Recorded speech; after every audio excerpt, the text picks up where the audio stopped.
With any luck, it shows up on Instagram at the same time too.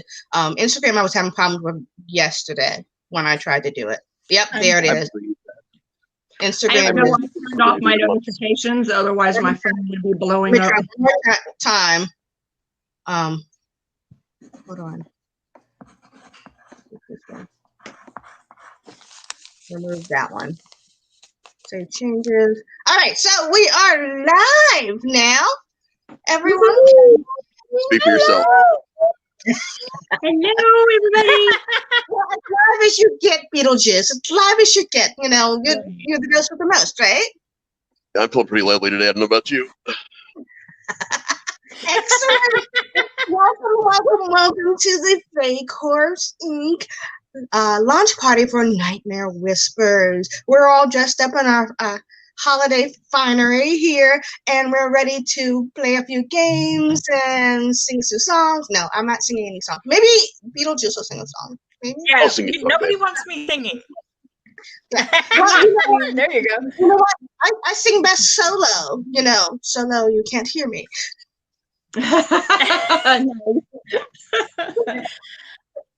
Yeah, me singing requires a bucket. I will lip sync to death. Lip syncing is awesome. All right. So, like I said, welcome to the launch party. I am KT. I'm here with Patty and Lily and Beetlejuice, who is also known as Raz, one of our fabulous, fabulous authors. We've got a bunch planned. Okay, no, I'm lying. We don't have anything planned, but people are going to drop in, and it's going to be awesome. They're going to come in. My sisters are going to come and make a drink for us, demo the drink. We got a couple of horror writers coming to talk to us about writing horror. Beetlejuice is going to do a reading in a few minutes. Yeah, awesome. He totally is. Reading, storytelling, something. I'll figure something. Yeah, read something. Anything, whatever. Spooky story, and we're going to be probably frightened. I'm frightened. See, are you frightened? I mean, look at my face. You should be frightened enough of it. Yeah, it is. Yeah, just a tad. And we will have a drawing before the end of it. I'm working on putting the entries in the hat now. And we will pick a name out of a hat to win a copy of Nightmare Whispers, our new anthology. And you get to choose between which volume you want, because there are 3, because everyone likes choices. You have to have choices in life. Like Pokemon got Pokemon, you know what I'm saying? Right. Yeah. Yes. Okay, so let's get things started. I want Patty to tell us a little bit about why Fake Horse Inc. exists as a thing first. And we'll move on to other things. But Patty, can you please just tell us why you founded this prep? Well, me and Lily don't quite fit in a lot of the writer cliches. I'm a little bit on the odd side. She's a little bit on the odd side. And we just found that we were outside. We were not what everybody wanted in their anthologies because we were different. And we wanted to help other authors in the same place be different. Because you know what? Being who you are is so much better than trying to fit in. So we decided we would put together a publishing and help new writers to get themselves heard, help them see the magic in what they were writing. Yep. So, and that's what this is. This is us showing the writers the magic in what they're writing, showing the readers that these wonderful, wonderful souls exist. Of course, now that I've said souls, I have to wonder if we have them to drink. What? I think like 187 degrees. I'm sure I can look up, you know what I mean? Well, I mean, dark faith, tend to drink souls. Absolutely. But it might make things a little easier for you. Yeah. just a tad easier for you, you know. Smooth the edges out a little bit. Yeah. Whatever works. Whatever works, you know. If it worked for you, it worked. Okay. So this is what number anthology for the press? It's the 4th anthology, right? Yes. Well, we have Under the Mist. We have Under the Mist. We have Fairy Footprints. And then we have Through the Sunshine. And then now we're doing 3 of the Nightmare Whispers because we got way more quality than we expected. Way more. Yeah, it's usually much easier to tell next people week we're going to release Phase 3. with us. You can't sit with us. Yeah. Yeah. But this time it was hard. We got how many stories? A lot. Does anyone actually know the actual number? I think we have like 12. Wait. The number is a lot. There was like 9. Well, there was like 9 for each, 9 slots for each volume. I'm not sure if 9 times 3 minus 4, because I know at least 4 of us are in more than one volume, right? Right. Because I know Ivor is in 2 volumes. Raz, you're now Ivor. Yep, 2. Ivor doesn't count against those 9 because the 9 slots are all stories. Ivor's is all poetry. Yeah. Oh, so because we got 1 slot aside for the poetry. So 9, 18, 36, and then poets who might be more than one, and more than one as well, right? Yeah, because I think we figured out that we have like a total of 36 authors total. Okay. Nice. So yeah, but some of them are poetry, and then the rest are stories. Okay. So because I know, and then some of them and then some of them like Andy McDowell did poetry and stories. So Yep. Yep. Yeah, and he's so talented. He was live earlier in the party room, and he did a reading from his story and took some questions and everything. It was a lot of fun. I think you guys might have missed that, but I was there with him for that. Did. I missed that one. I did. I planned on catching it after this. Well, yeah, I couldn't beat it. Ivor's going to be live from Australia, so that's going to be awesome.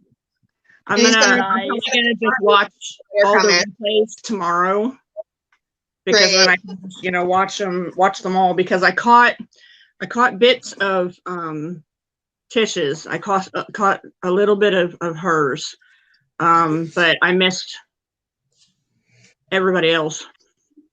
Unfortunately for me, today was game day, so I had to make sure everything was cut off so that I could come here, and that meant no interruptions on game.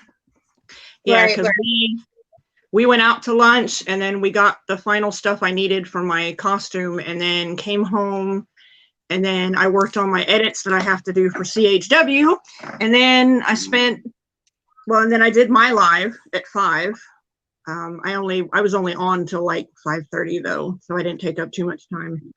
And then spent like almost an hour getting ready because we had to do a lot of, I'm sure Raz understands, had to do a lot of makeup, and my husband spent like probably about a half an hour getting my shirt ready while I was doing my live so that I could, look like making about an hour a day. I got the actual moss on my face and all that stuff. Yeah, it looks good. I'm happy with it. But I tell you what, I'm going to just let everybody know that this is a big thing for me, because you see all this blood? You see all this? Yeah. It's all sticky. Oh, how do you feel about being sticky? It looks sticky. I'll tell you, the war film company that I run, we actually have won awards for our blood mixtures. We have a very secret recipe that we like to use, and Nice. appeared in a lot of different movies. It's a lot of fun though. No, Well, works hard, man. A secret recipe doesn't involve knives. Oh, we've got someone popping in. Hey, it's Tish. Hi, Tish. Hey. Hello. Hi, Tish. Hey, Tish. Good to see you, babe. Tish is another one of our authors. She did a live right before this. She did. She has been an author in every anthology we have done, starting with Under the Mist. Nice. Yep. She is I think she's the only author that has been in every one of them. Oh, yeah. No, Other than not Patty. Serena I has. think Dee Other than Serena. and Deidre. I'm trying to get in there. I'm trying. Yeah, we'll get you. We'll get you. I mean, we're going to be doing lots more, so. Hey, you guys got me for life, man. Horror, whatever. I can write any genre. I love them all. Good. It's a lot of fun. We got a few planned. See what's going on here. How'd Yeah, you Y'all like got to my chill at Halloween home. I'm sitting decoration? here at a dungeon working saw all your- day, you know. Yeah. I saw your plate earlier, Tish, in your live. there he is. Hello. that's Oh, That's my hey, own how's it going? Halloween decoration. Well, I'm a bit early. I've got to have a bit more breakfast. Oh, it's okay. You can hang out with us for our whatever. It's fine. I told anybody that could come would just come. Yeah. Oh well. I know everybody has different schedules, and I know I like lost a lot of sleep, but I'm here. Okay. 8 p.m. So we have to actually focus on him at some point, so that he can do his thing and then pop off because he's working tonight. Okay. Ghosts are really busy on Halloween. Oh, yeah. This is up season total. Totally up season. Yeah. Okay. I'll be back. Okay. I'll All just. right, We'll be here. we'll be I'll, here. Okay. Good seeing you, bud. how do I sign out of We'll here? be here. I love Ivor. He's so sweet. Oh, wait. He's real cool, man. Oh no, wait. He's still talking. I'll He just is, stop and him he's been for- with us before. So. Your viewers. Okay. There we are. Okay. All right. Come back. Okay, got it. No, I'm not A able to. disembodied voice. Yes, which is perfect. That's perfect for Halloween. That's Yeah, it's All right, Halloween. You know what? We should have voices without being able to do things. You know, it's fine. Whatever. What are you dressed as, Tish? I tried to do a druid, as there was a druid in my story. Oh, awesome. Yeah, I didn't have any druids in my stories. I had demons and Who are you dressed as? I just like this all the time. Oh, okay. That's just Saturday. I mean, I know what you're talking about. They have the I don't keys. look like this. You know, I will say that I took the name like kind of seriously, and I actually did put a fae in one of my stories. I don't know if anybody noticed. It's a red cap. Ooh, yeah. My apartment complex story was a red cap. No, I have not. I haven't read your stories yet, Raz. So I haven't either. I'm waiting. I had to prepare the marketing for it, and I have to say, Raz, maybe some therapy. Oh, I know which one too. I know which one. And believe it or not, that was like the severely toned down version of that story. I reread it 3 times because I was like, "Oh, this is too much." It was awesome. It's going to scare a lot of people out there. It really is. They're going to be like, honestly, it's scary to start with. I need to go home and talk about Weird. my I life. like being scared. Yeah. I definitely like. I like the type of humor. I like the type of horror that makes you think. I don't like the whole "let's jump out." There's a monster behind the door. Let's jump out. No, I like. You know what I'm doing behind a house today. Sick, yeah. And then at 2:00 in the morning when you can't sleep, you remember a line and you go, "Damn it." That's the type of story I like. It unfolds. You think about it like the next couple days. Yes. Well, Yeah, that's why it's the I'm most such a It huge. sure is, bud. It's $23 to get in. $23 to get in. You gotta go around the back door to get in. Sorry. What is haunt exactly? What is haunt? You're telling us about haunt. I put you on the spot. I work for Hell's Dungeon over here in Dayton, Ohio, if no one's familiar. It's a family-owned and operated haunt, and just opened. It's our first year. We do a lot of community stuff, toys for kids. We had this awesome charity called Allie Smiles for a girl named Allie. Had a really tough life when she was a little girl. Her dad couldn't handle her crying, and he beat her. She almost died. Got discovered by her grandparents, taken to the hospital. She's in a wheelchair, has a lot of problems pretty much for life. We all went down there and built a handicap ramp in front of their home 2 days ago for them to help them out, and we're raising some money with this haunt to get them a wheelchair accessible van, all that kind of stuff. So I do all our videos, and I come in here and I dress up and scare people. We have a good time. It's a good time. It's a good family. We care a lot about the community, and sounds like a good organization. Yeah, I mean, we are a for-profit organization. It is a haunt, so it is a business, but I would say more than 50% of everything we make goes right back into helping everybody that needs it around here. Kind of reminding people that haunts are more than just scares. It's about smiles too, and you got to reach out and help the community as much as possible. We even did a 3-hour COVID-safe trick-or-treat event for the entire community today. We had hundreds of kids coming down here getting candy. It was amazing. Awesome. Sounds amazing. It's fun. I came out of retirement to do this haunt. I've been retired from haunting for about 3 years. I've been doing it for 28 years. And I just had to come on down and get started all over again. But I got my whole family in here. My wife's here. My kids are here. That is good for you. You definitely have to go and stalk them so we can see them. I mean, for sure. find them. For sure. Just look at Hell's Dungeon. Everybody's all over it, man. I forget, stalking's not PC. Gather them. I got a terrible mouth, so you're going to have to tell me to shut up once in a while. Whatever. Something. I didn't realize that we were worried about being PC here. I mean, really. When did that start? Why wasn't I told? What? I did not get that memo. What memo? KT said. What's your memo? KT said that stalking was not. I said I didn't know. We were worried about being. Oh, that's news. I heard that somewhere. I heard it. I'm pretty sure that's a thing. You're not allowed to stalk. Oh. Well, no, you're not. Oh, well, I guess it might be against the law.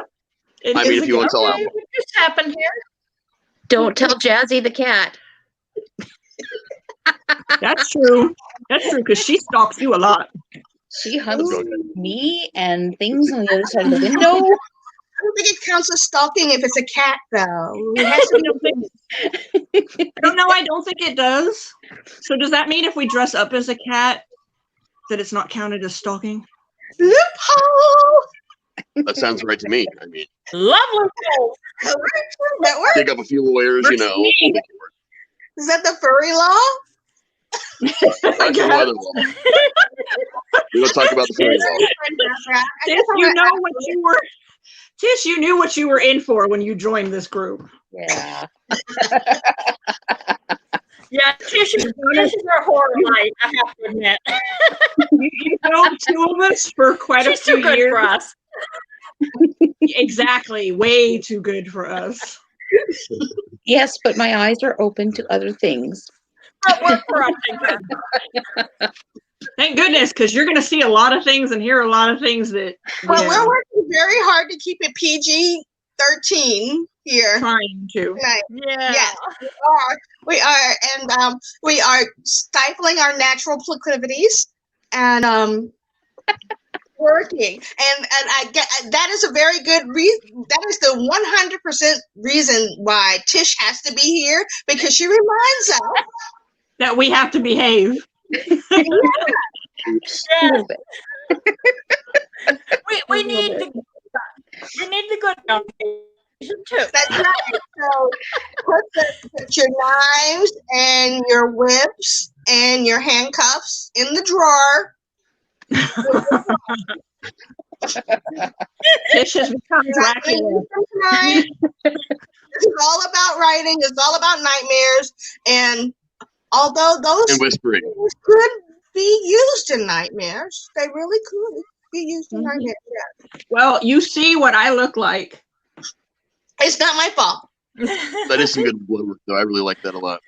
It looks good. You did a great job with that costume. Yeah, It really does look good. You did Ray helped wonderful. me with this. He did all the makeup, he did all the bruising, and he did my shirt with all the blood. You know what? And he, It's a really good thing to say your husband made your face all bloody and bruised. Yeah, my husband did my bruising. Okay, and my daughter- we were actually talking about that. All of And it. he's like, please, he's like, don't walk out. Yeah, he's like, please don't walk outside looking like this because people will think that that I really beat the hell out of you. Because I mean, he did such. Look at It looked real. It looks good. This is the first time he's ever done it, and you would never even know. And he did the. Can you see the fingerprints on my Yeah. throat? Yes. Yep. Yeah, he did that too because I'm my character, Lyra, the ghost. My face Right. isn't as white as I would have liked it to be, but it's whiter than normal, so that works. I Yeah, couldn't mine tell. too. Huh? I mean, Yeah. you are really white. I'm not that white. Patty's whiter Yes, than you me. are. You're whiter think I than got me, you beat. girl. Don't even. Yeah, well, tonight I've got to pay makeup on thanks to my daughter. So she said that I'm to blame her if anybody finds my makeup You offensive. What? I said, there's nothing wrong with being white. It's fine. Well, no, there isn't anything wrong with being white, but I wanted to be whiter, ghosty. Ghost light. Come on Pale. down. The correct term is Now pale. we're getting into that non-PC area again. We are Yeah, I need struggling. to go. We work well with these words. You can tell we're writers.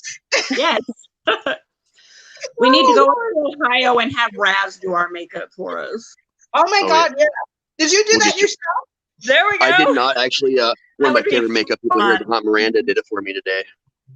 She does Oh, he makeup, has and his my own my hair wife and and my daughter makeup also do person. makeup. We have a whole team of ladies here that are some of the best in the state, man. Oh man, Ohio is where it's at, huh? Right? Well, to be honest, a lot of people don't know this. Like, Ohio is known for horror. If you really stop and think about it, more movies are made in or about Ohio horror-wise than anywhere else in the world. We have the most active serial killers. Ohio scares me. Yep, it's the most active born here or active serial killers anywhere in the world. We have the most alien sightings, the most Bigfoot sightings, and number 3 in the world for the most recorded paranormal activity. Ohio is a really messed up state, man. That's why I live here. That's why it's home. Yeah. All right, Patty, then we need to move up there then. Oh, you'd love it. I take you around Okay. all the spots, man. I go ghost hunting around town a lot too. A lot of places. I know everywhere. You're not selling your state very well. Yes, he All right, is. unless you love horror. If you love horror, I'm selling it perfectly. If you have Scooby-Doo rules and you don't want serial killers or UFOs, I mean, that's a matter of opinion. well, that was quite a list there. Oh my God! I lived It's a long list. You can look it up. outside of Chicago, and I lived in Well, see, New York. So Nice. Ohio would be nothing for me. Ohio. New There's York, a lot of great people, a lot of great things. it can be pretty scary. Yeah. Yeah, Plot twist. well, see, I live in well, you see what it's fun. I live in West Virginia. I'm not that far from Ohio. And there's a lot of opinions here in West Virginia about Ohio. Hey, stop by anytime, man. Show you a good time. Have a good time. Smoke some, drink some, whatever everybody's into. Until y'all do something about the Wi-Fi. I crossed the border into West Virginia, and my cell signal went completely out. I'm like, seriously, there's still telephone lines here. Y'all are using landlines for everything. I'm like, I didn't realize I saw payphones.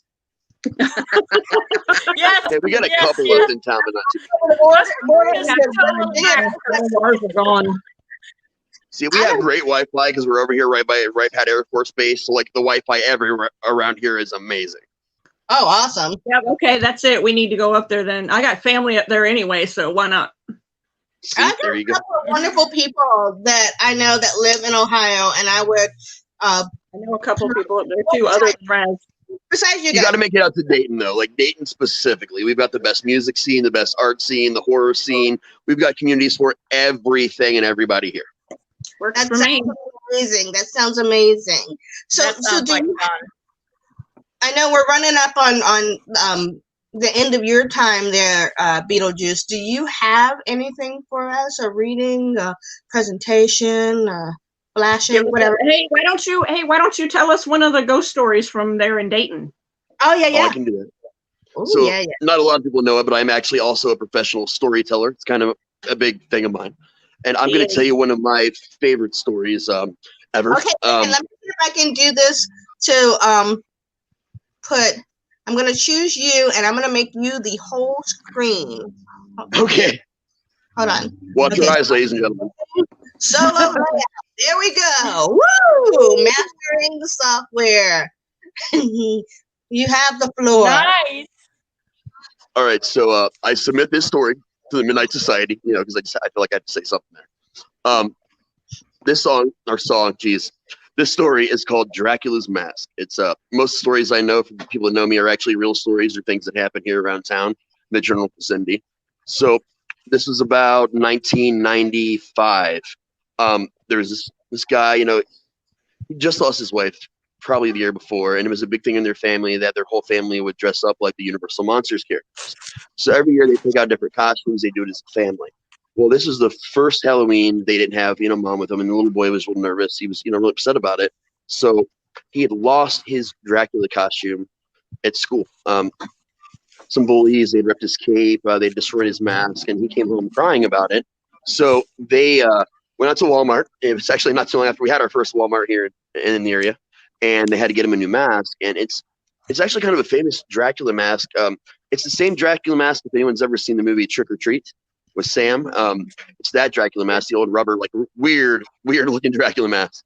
So they got him that. He had some extra capes at home, and he was so excited he runs out of the store, and his dad isn't, watching him quite like he should.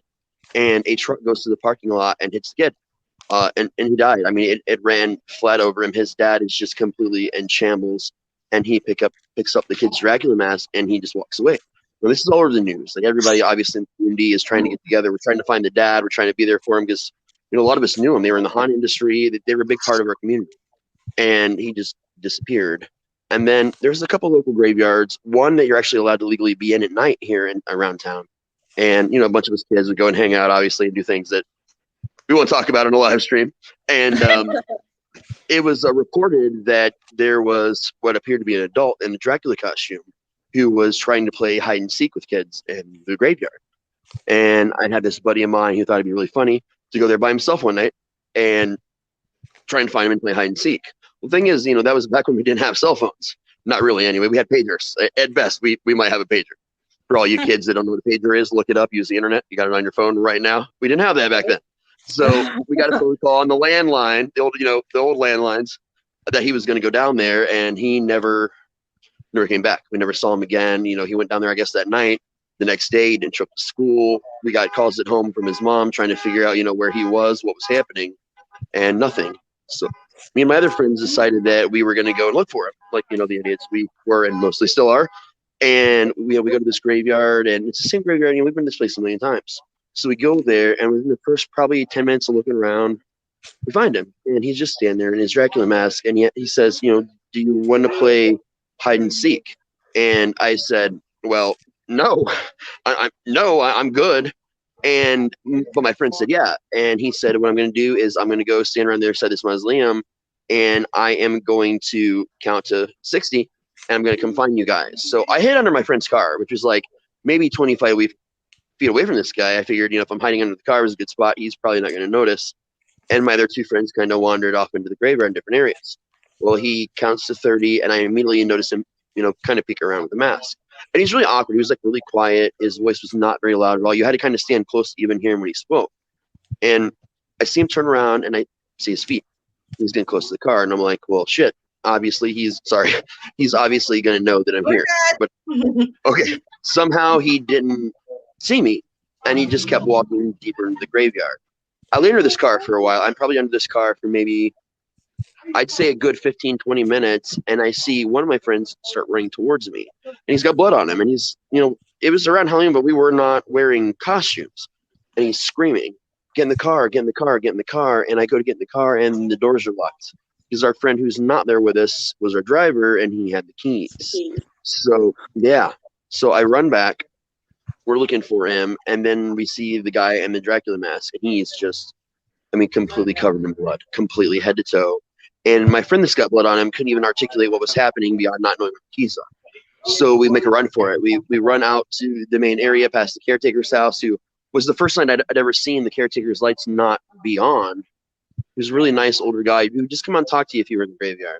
So we ran out to the main street, and we just start running down the street. And all of a sudden we turn around, we hear somebody scream, stop. And the guy in the Dracula mask, he's just standing there. He's standing there holding, we didn't know what at first until he held it up. And it was our friend's shirt. And it's just covered in pieces. And then we look closer, and it was more than a shirt. There were parts still in the shirt, clinging to the shirt, soaked with blood, just gore everywhere. And we didn't know what to do. We had no idea what to do. And about 3 minutes later, as we're starting to run the other direction, a cop goes by, and we're waving him down, just freaking out, frantic, waving our arms around. The cop stops, and he wants to know what's happening. He sees my friend covered in blood, and we told him, there's the guy with the Dracula mask. The guy with the Dracula mask is all we could really get out. And they go and they finally find him, and they arrest him. But our friend that was there with us, other than his shirt and what bit of gore was in the shirt, they couldn't find him. And it actually wasn't until almost 3 weeks later they noticed some fresher graves had been disturbed, and they found the rest of his body tucked away underneath the bones of someone that had been dead for like 4 years. And then they started finding other body parts and other graves. This guy had actually been killing people and hiding them in graves.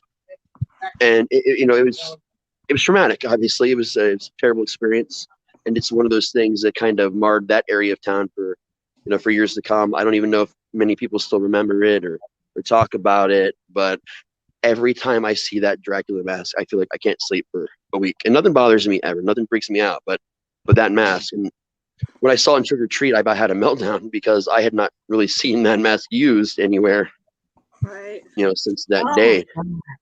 That's insane. The truth is always scarier than fiction. It really, really is. The truth is literally. Yeah. Story. Yay! Thank you. Yay. It was a terrible but really good story. Yes, No, it was, And I'll tell you guys the secret. Okay, so that did actually happen. I was not involved there. I wasn't actually there that day. He wanted to get caught because he stood there holding that shirt for you to see. Yeah, so, that's the theory. Was it a your next thing, or was it? The theory was that he did want to get caught. Done. This is horrible. I keep. Thank you, love. So my job as a storyteller is to bring out that emotion in people, like to really get into their heads, like make them feel it. And while that was, Hello. It is a very real story, and it was a tragic event. I was not actually there, but again, it's my job as a storyteller to make you feel like I was there, right? That's my job. Yeah. But it was something that actually really happened. Oh, okay. So that wasn't but you. We get together. Yeah. I just put myself into their shoes, for the storytelling, but it was an actual event. And I do this a lot. It was really good. It was awesome. Thank you. We've been getting together about our storytelling group about once a week here in October to meet to tell stories, but usually it's every other week, and they try and make me go first to set the tone, they say. But well, because you set the tone really well. You really did. I just like talking. You absolutely. I hate people, but I like talking.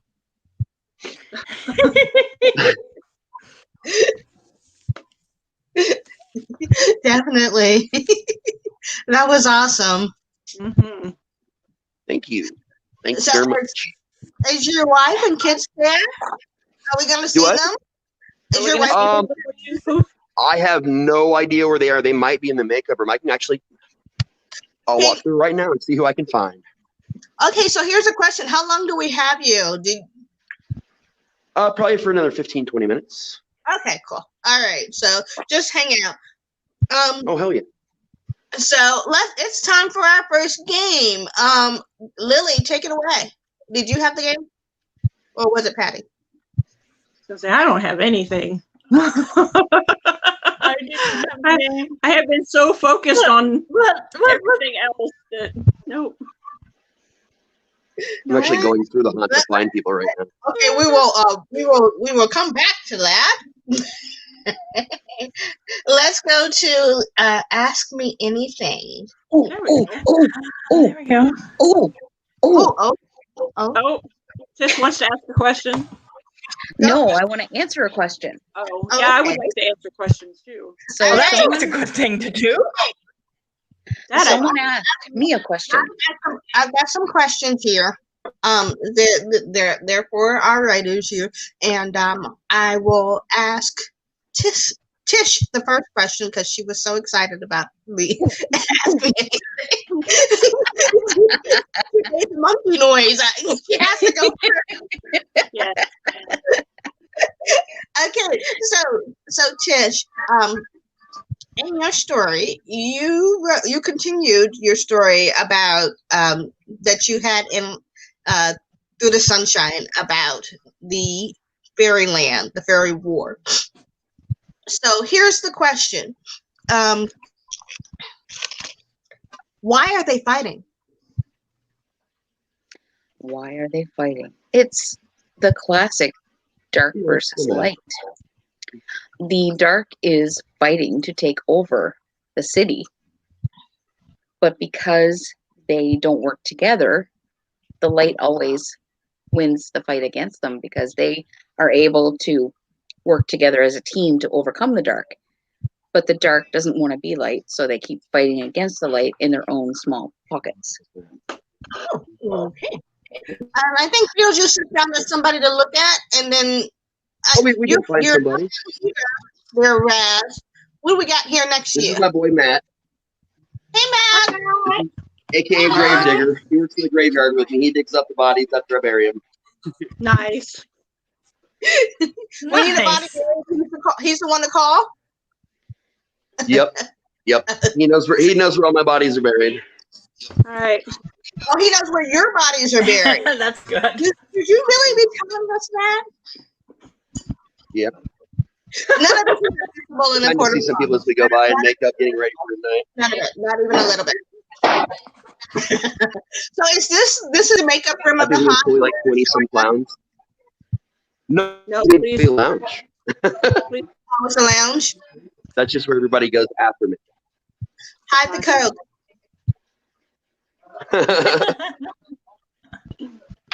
We can't have I that on found the screen. actual makeup room. I don't know where my wife is, but I did find my daughter. This is my daughter, Brooklyn. She plays one of our hillbilly cannibals, and she does makeup. Cool. She's just homicidal maniacs. They look like everybody else. Oh yeah, we have a lot of those. Right? Here.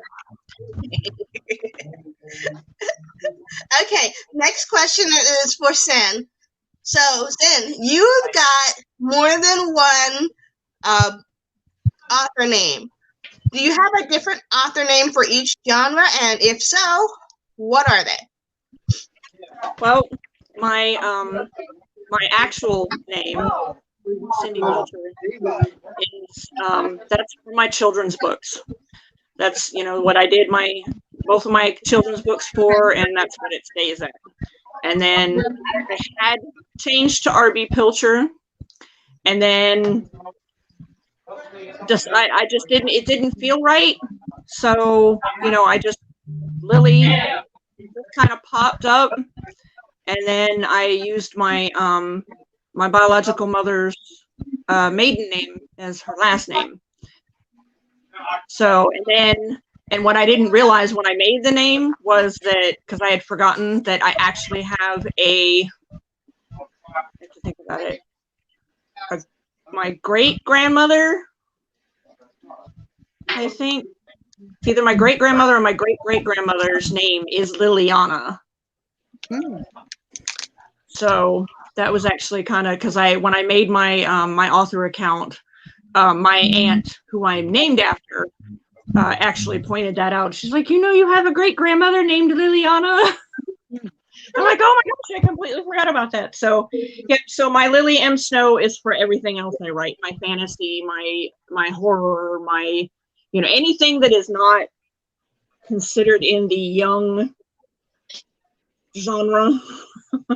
So that way I can kind of keep them separate, because I've heard and read that a lot of parents do not, if they know you write children's and then they turn around and they also know that you write horror and thriller and all that stuff, they don't really like it, and they usually will not let their children read the stories. Right.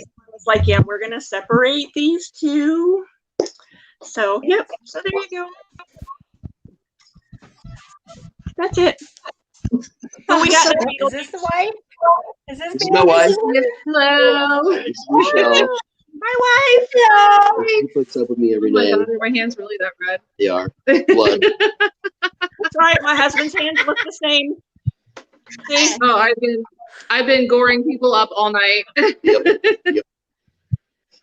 So do you have any makeup artist? Any tricks on how to get that blood off of your hands? Oh, I've got plenty of stuff. She wants to know tricks, but she got blood tricks. Lava soap. Actually, okay. So believe it or not, Bath and Body Works gentle foaming hand soaps work really well to get haunt makeup off, including blood, including this blood. Yes. That's good to know. If you can take a trip back to the 80s, Aquanet hairspray will also get it off. I've got more gore to do. All right. We've got. Oh, that doesn't surprise me in the least. She actually runs the voodoo fortune teller room, where you actually put your hands on a table and it actually shocks you. Nice. Oh, neat. Very nice. Yeah, that's my haunt family and everybody else wandering around. Cool. That is so cool, though. So, did that answer your question, Kat? It did answer the question. Well, it wasn't my question. It was a question. Whatever. But it works. Okay. So, let's see. Another question here. Oh, wait. Go back. We didn't see the costume. Go back. Oh, hold on. Fast. You went too fast. One more time. We have to see the costume. There we go. That is awesome. This is Paige, one of our newest additions, just last week into our big family. Hello. Hi. Awesome. Hello. Costume. It's great. Yeah. Loving it. It looks like you guys are It's her having a first year haunting. We're very proud of her. Excellent. Okay, so next question. No way to ask that one. Okay, so Rav, that story, it pulls. Where did you come up with the idea for that one? Which one? It pulls. It pulls. The one with Kurt in it in volume 1. The imaginary friend.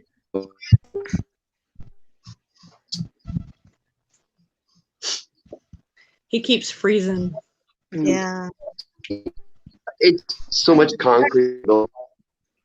Okay, yeah, we're losing him. All right, let's talk to Serena then. Serena, hello. Let's see. Here we go. You hear me now? Yes. Yeah. It's an old Elder Bierman that still has the actual original escalator inside of it and everything. So there's so much concrete in there that's, yeah. Can survive a bomb. Awesome. All right. Yeah. So the question, it pulls. Where did you come up with that idea? Initially, Drop Dead Fred. It's one of my favorite movies of all time. And I was, yeah. Very underrated movie there. Very underrated movie. It is very. I was very sad when he died last year. It broke my heart completely. Oh, yeah. man. Yeah. I wanted to do I didn't one. know that. Yeah. I think imaginary friends are something that people have a lot of experience with, either from your childhood or if you've got kids. It's it's a pretty normal thing. So I wanted to take this innocuous thing and step it up like 1,000 notches. Unfortunately, what I ended up after 1,000 notches It was bad. I mean, it was a well-written story, but it was way more horrifying than the version that I actually ended up with, because I was advised by several people to tone it down quite a bit. There was a lot more than just skin and tearing skin. It was a very, let's say, sexually charged story at one point in time, the initial version. You were not supposed to be here. I could see where it would go there very easily. I just felt that it was a bit too much myself, and I was like, let's bring that down a little bit. But I just wanted to do that. Go that way. No, stop. No. Say hi, everybody. Hi. But I wanted to do that whole, imaginary friend gone wrong thing, and to figure out all the ways that could go wrong, how protective they could get if you found out that your imaginary friend wasn't actually imaginary. And there's a follow-up sequel to that story that I haven't finished yet that explains a little bit more about the imaginary friend and what it really is and why it will be attached to that family for that family's existence. Sorry about that. She wasn't supposed to be in here. She got away from the hubby. She does not like being away from me, especially if I'm in the house. My cats are like that, dude. She's very attached to me, so that's a different twist on an imaginary friend than a story I came up with. That was not put into the anthology, but a while back I wrote a story where someone had to say goodbye to their imaginary friend. And the twist in the story was that the unicorn was saying goodbye to the girl who was the imaginary friend. Oh, nice. We get along. Nice. I like it. Okay, you know what? In honor of Raz's imaginary friend story and his love of Drop Dead Fred, I'm going to share my screen and play this for a moment. Yay. So, okay, wait a minute. And sharing audio as well. This is the screen I want to share. And I'm going to press. Oh, cool. Put yourself to the side. Awesome. Is this for me? Give me an axe! No, give me a chainsaw! I'm going to separate it into tiny pieces! Well, it is a lovely day for it.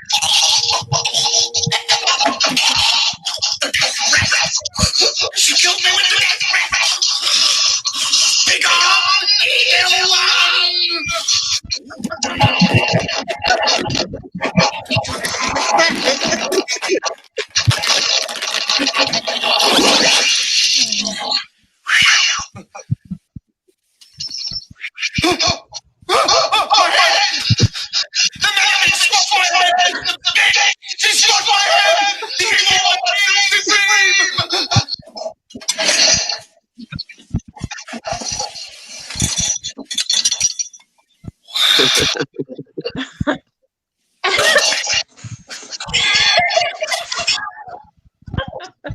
That was awesome.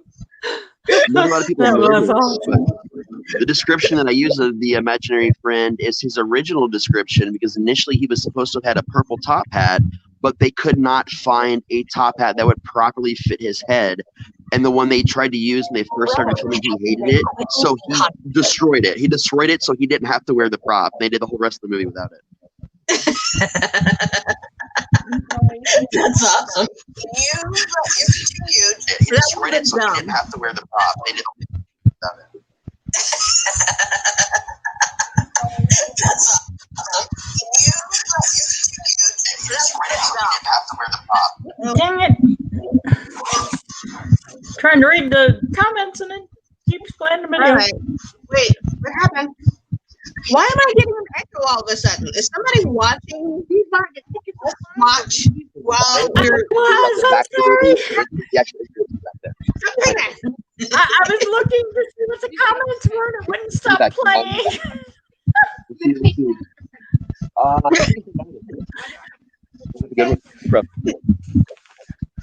Okay, let's play our first game. You ready? Yeah. Word association. We're gonna take turns. I'm gonna start us off. When the first person will say a word, I'm gonna say a word. The next person has to say a word that they think of when they associate it. You ready? Okay. And we'll keep going. So you gotta go on the word that goes to the person before you said. All right. See how long we keep it going. No pauses. If you pause, we stop. We have to start over. All right. So I'm going to start by saying nightmare. Elm Street. Whispers. The spider. Oh wait. Who's next? We pause. Okay, you guys. I don't know. I should say I can't tell the order. We gotta go in order. So me, then Patty, then Lily, then Raz, then Tish. Got it? Okay. Yep. Yeah. All right. So I'll start with a new word. Horror. And Genre. Patty, good. Okay. Patty, you were supposed to go. It's for the me, I then did. Patty, I then said genre. Raz, then Tish. We didn't hear you. Okay, I'm sorry. Let's start over. Ready? Okay. I'll go back to the beginning. Nightmare. Whispers. Phone calls. Louie, you're not speaking. I Wrong did. number. I said ghost. No, it's your turn. I said wrong number. What? Wrong number. Fast. I think we're having issues with the video more than anything. Because it keeps like blipping. Oh no. Okay, so maybe this game is not going to work for you.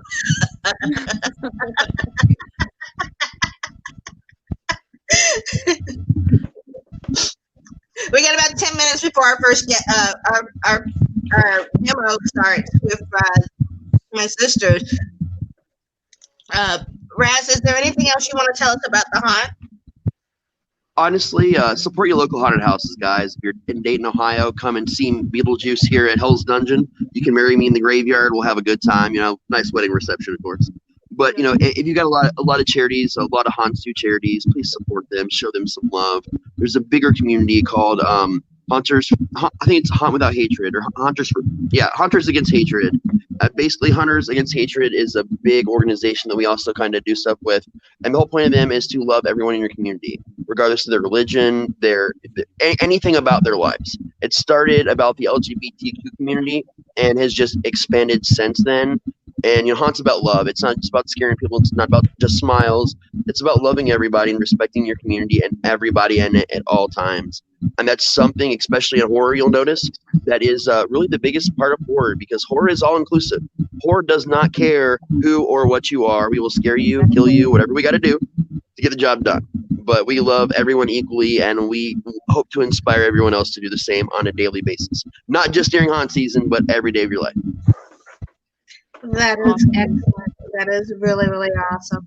And Big Horse, especially our small press, is all about the marginalized communities. It's all about the other. It's all about us people, us those people that don't fit into the boxes, people that don't fit into the cishet normative thinking world. Where, you know what, we're not neurotypical. We're not by any means normal, and we are frankly offended by the need to be normal. So things like haunt and things like our press are about putting yourself out there and being a voice and being present in the space. And it's very important to have people like us present in the horror space, present in places where, you know what, they don't want us to be. Exactly. We're the squares that don't fit in the circles. Yeah. Oh yeah. Yeah. I'm not square though. I'm more I'm not either, but you know what I meant. Quadrilateral. It's like that old 90s show, Square Pegs. Yes, exactly. I'm full of dated references, my bad. Exactly. No, we all know what you're talking. I think we all know what you're talking about, so it's all good. My favorite line is when people come to the haunt, they're so At least excited. some of us do. I always tell them, it's all right, guys. I know you don't want to see me since like 1989. That's my big line when they see me and they're so excited. Yeah, you know, seeing as how most of us speak in 80s movie references, you're all good. Yeah.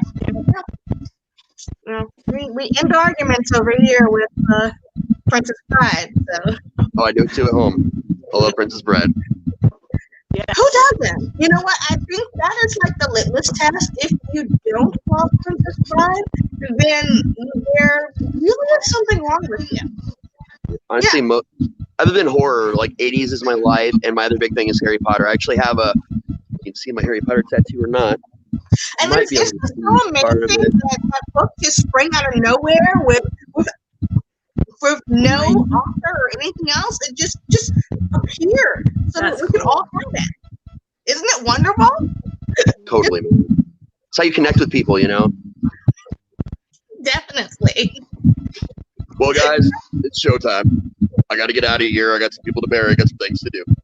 I love you guys from the bottom of my dead heart, and I'm sure I'll see y'all real soon. Thank you so much for showing up for us. Yes, You're the best. I love you ladies so much, and I'm sure I'll talk to you tonight or tomorrow. You're absolutely. Oh, yeah. Later, guys. Bye. Oh no, it's just the ladies. Ivor's back. Ivor's back. Ivor, are you back? Yeah, I'm here. There he is. You can be back. Good to see you. How's the weather down there in imaginary Australia? Well, it's a bit cool today. It's warming up. We've got Melbourne Cup, the big horse race on Tuesday. It'll be about 30 degrees by then. Awesome. That's Celsius. You people are all back to front up there, okay? Very much back to front. I'm only having breakfast, okay? And you're going to bed, Millie. Yeah. Did you see that? Kelly said hi. Yep. Hi. Yeah. Yep. She's I'm learning this guys. I can do fancy stuff now. My desk is in my bedroom. It's a studio bedroom desk writing haven. Okay. It kind of. I've got the backdrop. I've done a bit of Halloween backdropping behind me there. Yeah. Excellent. So here's a question: how do they celebrate Halloween down under there? Oh, well, you know, what do they call it? The lockdown has quietened it down a bit. But when originally we weren't Halloween people, you know, that's very much what do they call it? Americanized. Yeah. But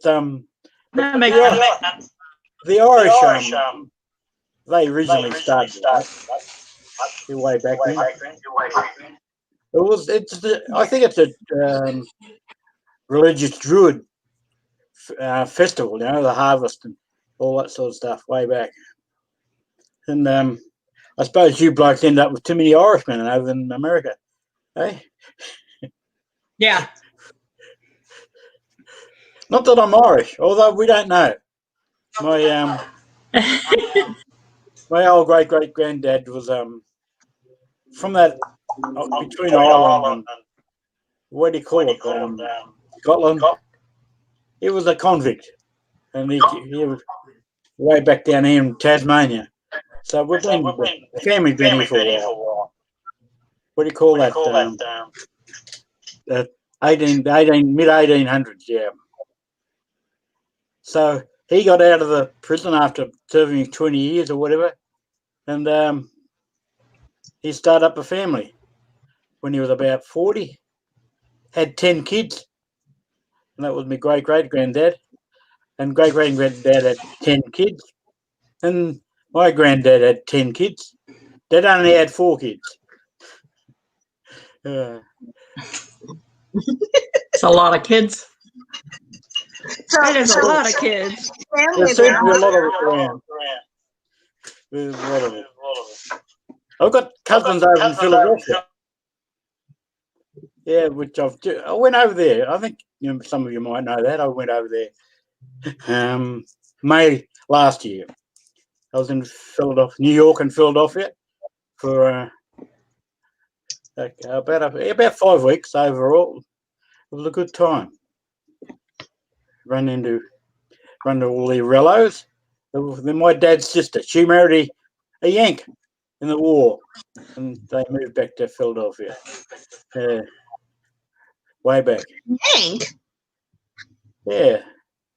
So All right, we've got one. Hey there. Hey, hello. it's Carrie. Hi, Carrie.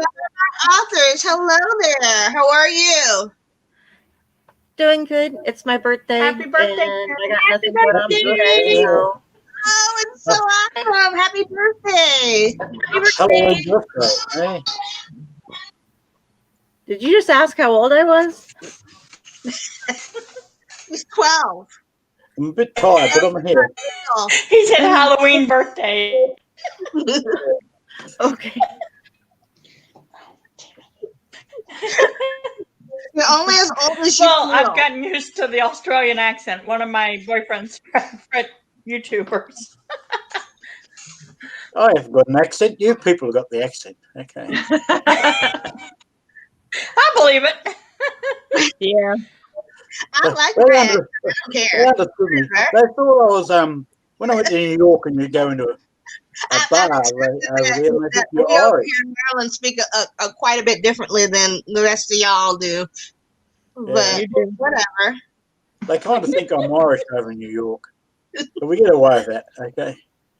I like the Aussies. It's like England, only Texas. Well, we don't like the English that much, okay? They locked us all up. They threw us out here. It's got that little bit of twang to it that does. England have. Yep. Yeah, Well, because you guys I aren't don't, country. well, I don't talk that well, actually. I don't talk that well. You talk just fine. Yeah, You well, So that you're PG rating I've just I've had to make a few comebacks over the years. Here's a fun fact for you all. I know that Sin and Patty know, but Tish, you and Carrie probably don't know that Ivor's got a book coming out, solo title coming out with us next year. It's going to be coming out early spring. Early spring, this book is going to be coming out. And it's all him. It's all him. Yeah, good. Yeah, I'm That's quite excited. We're starting work on that first part of next year, and he's finished the manuscript, and we're in the planning stages now. It's going to be something pretty awesome. So everybody out there that's watching, I'm trying to trim it down a little bit, but I've got it back to about 116 poems, but that's okay. Awesome. It's kind of a this will be the first one that he's done that's going to be going through a publishing house. I know you self-pubbed a bunch too, right? I self-publish at home, which I make for my charity group, which is the MS Society. You know, so my wife had MS for 30 years, and Oh, I was goodness. her carer. So, And what is the MS Society for the people in the audience who don't know? What is the MS Society? Oh, the Australian group, multiple sclerosis. Okay. It's all those spinal and muscular diseases. You deteriorate. There's no, yeah. But she was pretty tough. She lasted 30 years with a smile every day. Okay. She was pretty good. But it was a terrible life. You just get worse and worse. Mm-hmm. Yeah, it's degenerative. Yeah. Yep. Yeah. You kind of she wheelchair bound for 30 years. Yeah. And then but that was she passed away 8 years ago now, I think. Yep, I'll go with 8. Okay.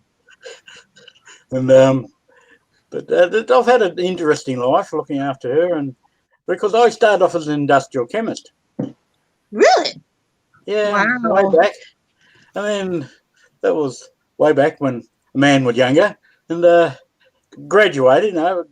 Worked in the industry, and at the Ford Motor Company, actually making chrome bumper bars. I was in head chemist, and a little bit interesting. And then my father got sick. He was a plumber, so I left my job and went out and became a plumber, an apprentice plumber, and the boss all in the 1 week. Until my father got back out of hospital again, but it was an interesting process. Not to happen. Making a lot of mistakes, and yeah, kind of what do you do? I dived into the deep end. And but I didn't drown. I come up for water every now and then. It was all right. It was so. And then after I become a plumber, about it was my mid-30s. That's when your wife got the MS. Yeah. So then I was a part-time plumber and more of a full-time carer. Yeah. So it was a busy life. Sounds like it, but sounds like your wife was pretty tough considering the fact that she dealt with that for 30 years. That's the saying goes. She was a redhead. Okay. Oh, there you go then. Yep. Yep. You hear that, Tish? Redheads can get through anything. Oh, I'm good today. And my mom said never marry a redhead. Yep. Hello. Hi there. Welcome. This is a big party. My sister, guys. Hello, guys. Say I'm hello. Charlie Queen for the night. We're not allowed this many in one room in Australia yet. We're still in lockdown. Yeah. Oh, come on. It's easing up a bit though. Went to the pub the other night. Had a drink. Good fun. Nice. That's my nephew. That's your nephew. I have a friend who's an expatriate Londonite that runs an Irish pub in Australia. Oh, wow. I go to an Irish pub down the road called Murphy's. Of course it's called Murphy. Murphy's Irish pub. It's called Murphy's. Along here, yeah. But I have a few beers there. We go there St. Pat's Day. We got to go out. We got St. Pat's Day in earlier in the year, a week before the lockdown started. So that was a bit of fun. So much. Yeah. So now I'm a writer. I started writing because I had, why did I start writing? Yeah, why did I start writing? Well, because I had a stroke. In about the 4th, 5th year, 10th year looking after my wife. So I was in hospital for a while and she was locked away in care. It was a bit sad then. But, and I couldn't walk and talk and all that sort of stuff. So here I am talking to you. I'm so glad. We are glad of it. I had to relearn the dictionary and learn how to write words again. Sounds like you actually are doing better. So that was a bit good. strange. It was a bit scary at the time. But I had another one a couple of years ago and then I've had another one since then. But here I am again. So my poems kind of write about wonderful poetry is amazing. I write about those sort of things. Although I wrote them, what did I write? I got a couple of Halloween pumpkins. They're a bit terrible. I mean, I suppose they're supposed to be terrible, aren't they? Right. Bit of blood and gore in one. I don't know. I get carried away. I can read you that one. I'll read you this one.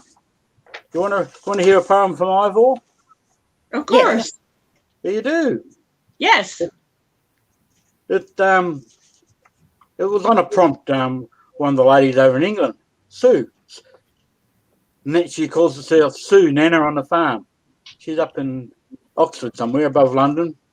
And she got a little farm. Anyhow, it was a prompt, Halloween prompt. Time's awry. Last night I awoke in a pool of blood, surviving Noah's great flood. There was no bleeding horse head. It wasn't a dream. I wasn't dead. The nightlight died instead. A dark shadow engulfed my bed, sheets of oozy dripping threads.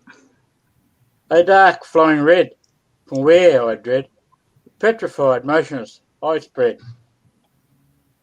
The hole in my heart is dry, fearful tears of crystal white I cry.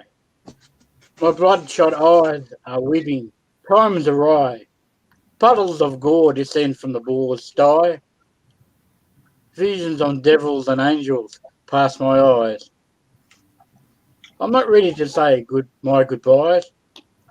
Am I suddenly being nailed to the cross to die? Or is it a Cupid's arrow in my thigh? Awesome. I liked. I think on a bit of a happy note, okay? I thought, well, I better tone it down a bit. Better than being a pool of blood. It was only a dream, okay? My palm's a dream. That's the whole point of Halloween. It's to be scary. Yeah, but I try to get off out of the end. Okay, so, all right. So, Donnie, is Angie there with you? No, she's supposed to be popping on in a second. Okay, so the reason why I got my sisters to come, and there she is. Hi guys. The reason why my sisters to come is because I asked them to come up with a drink to demo for all of us here live to celebrate the launch of our new book.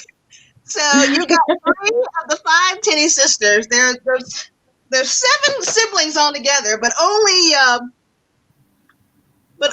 5 of us are girls.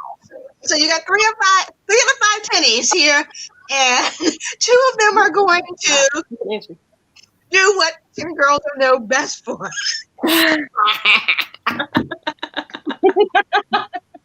Look. Which is make you a drink. Making a drink. So who should I give the full screen to? Should I give it to you, Angie, or you, Donnie? Donnie, you go first. Okay.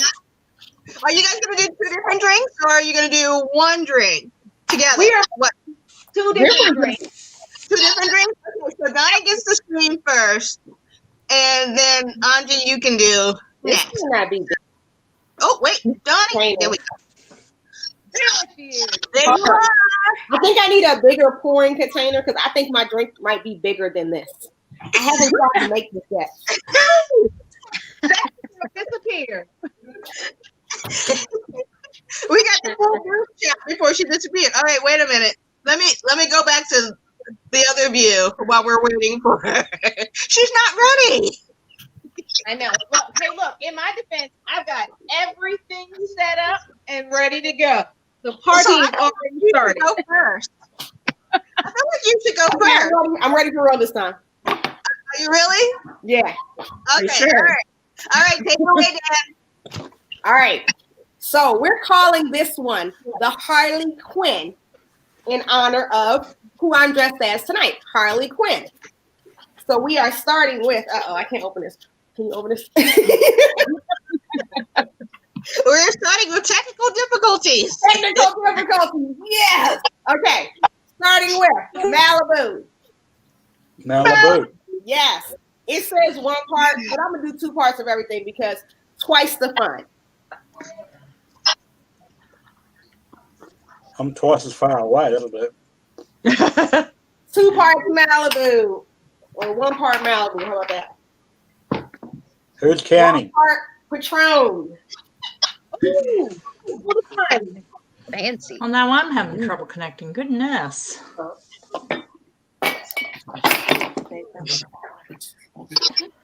1 part cherry vodka. Oh. This was hard to find, by the way. I didn't know it was so hard to find, but it's black cherry vodka. I didn't know that was a thing.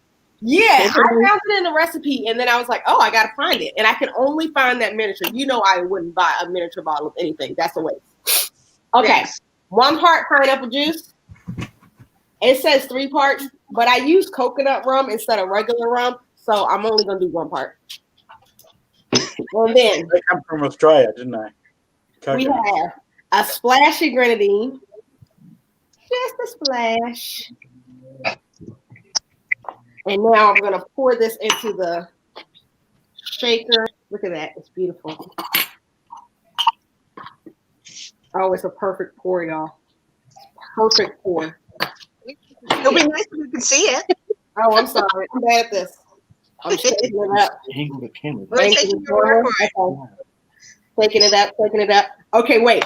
Now look at this glass, because this is what Harley Quinn drinks out of. That's awesome. Oh, I should have gotten this ready because we're fancy. We are rimming the glass with the rimming. Ooh. What are we warming the glass with? Sugar. So we were coming for a rim job tonight. And we're just going to dip this in some water.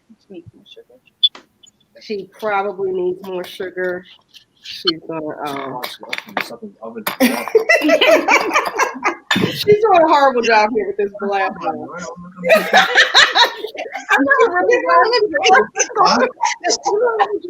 Okay, this is an epic fail. I just want to put that out there. Have you never rummed a drink before? No, never rummed a drink. You've never rummed a drink. No, I've never rummed a drink. I thought it was easier than this. Okay. No, you need like lime juice or something else, sweet and sour mix, any sort of sticky thing. I got that. Lime juice? Try getting lime juice. Water? Yeah, like the pour lime juice. A little bit of stickiness, sugar to it. That would work too, probably. Does that help? Has grenadine in it, so that's kind of sticky. Kind of sticky? Grenadine. Kind of sticky. Okay, I'm sorry. I go back to this is awful. This is awful. I'm sorry. I tried. Okay. We are pouring it into the glass. Oh, you all should see this. Oh, it's okay. Now move your camera so we can actually see the drink there. Okay. What the punch looks like. Oh, that was good. All right, taste it. Oh, that's good. Oh, okay. Now let me give you my honest feedback. This is dangerous. I can't taste any alcohol. Oh, it's one of those drinks. Ooh, that does make it dangerous. Not a drop of alcohol in here. It tastes like fruit punch. It's delicious. This is the thing as you drink. That sounds yummy, but dangerous. It's one of those things that makes you think you're whispering, but you're not. Yeah. Huh? What'd you say? Talking so quietly. By the inside with everyone. Oh yeah. Oh yeah. That's good. That's really good. You also try I'm it. super jealous. So again, you have to make us the Harley Quinn next time I see you. Just again, 1 part Malibu. 1 part tequila. 1 part vodka. A dash of grenadine. Yeah, the problem with tequila is that goes. That's kind of scary. And yeah, delicious. Back it all around. It doesn't need the sugar on the rim. That's just the sugar on top. It definitely does not need the sugar on the rim. But the part that has the sugar and I'm tasting it, it's delicious. That was awesome. Okay, Angie, your turn. Okay, so you guys ready? So as you all can see, I am groupie for a rock band, I guess. I don't know. It's Halloween. Let's do this. So this is not my first time. So I'm going to take my lemon and I'm going to squeeze it all in. I'm going to get it nice and wet for me, all inside and out. And then we're going to rim this with a little bit of a lemon sugar that I made today. So we took a lemon, half a lemon, and zested it, and then put about a 1/4 cup of sugar in there. Okay, I'm going to interrupt her for a moment to let you guys know that this is my extra sister. My sister she's always extra. You're like, I'm going to make a pound cake. Okay, but I've got to grow something in my garden. And put it out. I'm going to take the mint that I grew in my garden, and I'm going to pick it and muddle it, and I'm going to use that, extract it to make special mint. Let's see her. I'm the one that grows mint. When I sent you those ghost pepper pickles from the ghost peppers and cucumbers I grew in my garden. I was not complaining at all because those were awesome. Thank you. They were. But I was just translating for everybody in the audience here that she makes her own dusting sugar. Yeah, that's a normal thing. She didn't do it special for us. That's just something that she does. So anyway, yeah, That's what she's gonna do. So anyway, some fresh lemon zest and sugar to make our sugar. I did 2 cups for us. So this is the cup that my wonderful sister bought me so that I could choke as I drink the blood of my enemies. Thank you, Trina. And then all right, so what we're going to do is we're going to start with our shaker, which I have filled ahead of time so that we can save some time. Oh, you're so prepared. I know. And then here, 1/2 ounce of lemon. Put it right here. 1/2 ounce of lemon juice for my lemon. We're going to take that and pour it in. Now, I may be a professional alcoholic, but I'm not at home. So we're going to be using this lemon thing as our measuring cup today. Next thing we got is some red Moscato wine. And we're going to do 2 ounces of our red Moscato. Called wine? Red Moscato. Thank you. Yes. Wine? Oh. And now we're going to continue with our red Moscato and add to that vodka. Oh, okay. And All wine? right. So let's get that Grey Goose popping. And we're going to double the Moscato because we like to drink. So we're going to do 1, 2, and one more measure. Then, because we're not purely alcoholics, we're going to add a little bit of juice just to help us. So I've got some cranberry juice here. Cranberry, healthy. Yeah, that's right, antioxidants. All right. Put it in our shaker. Looking good so far. And let's see if I can do this without spilling it all over myself. We're not a bartender. Nice and cold. Nice.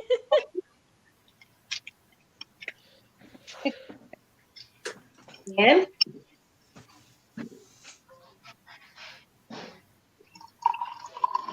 here we go.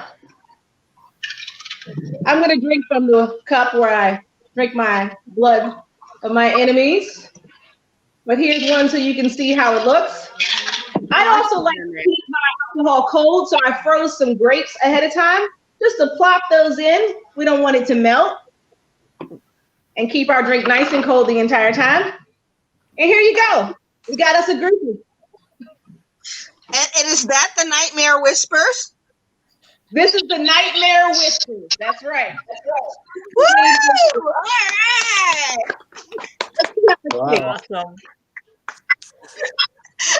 You guys are awesome. You all are so great. How are we going to get it over to Australia? Hey, we'll have to make it own. This is Ivor, we're gonna come visit you and make you that drink. Okay. Absolutely. I don't. The big planes aren't flying yet, but one day they'll be flying. We hope.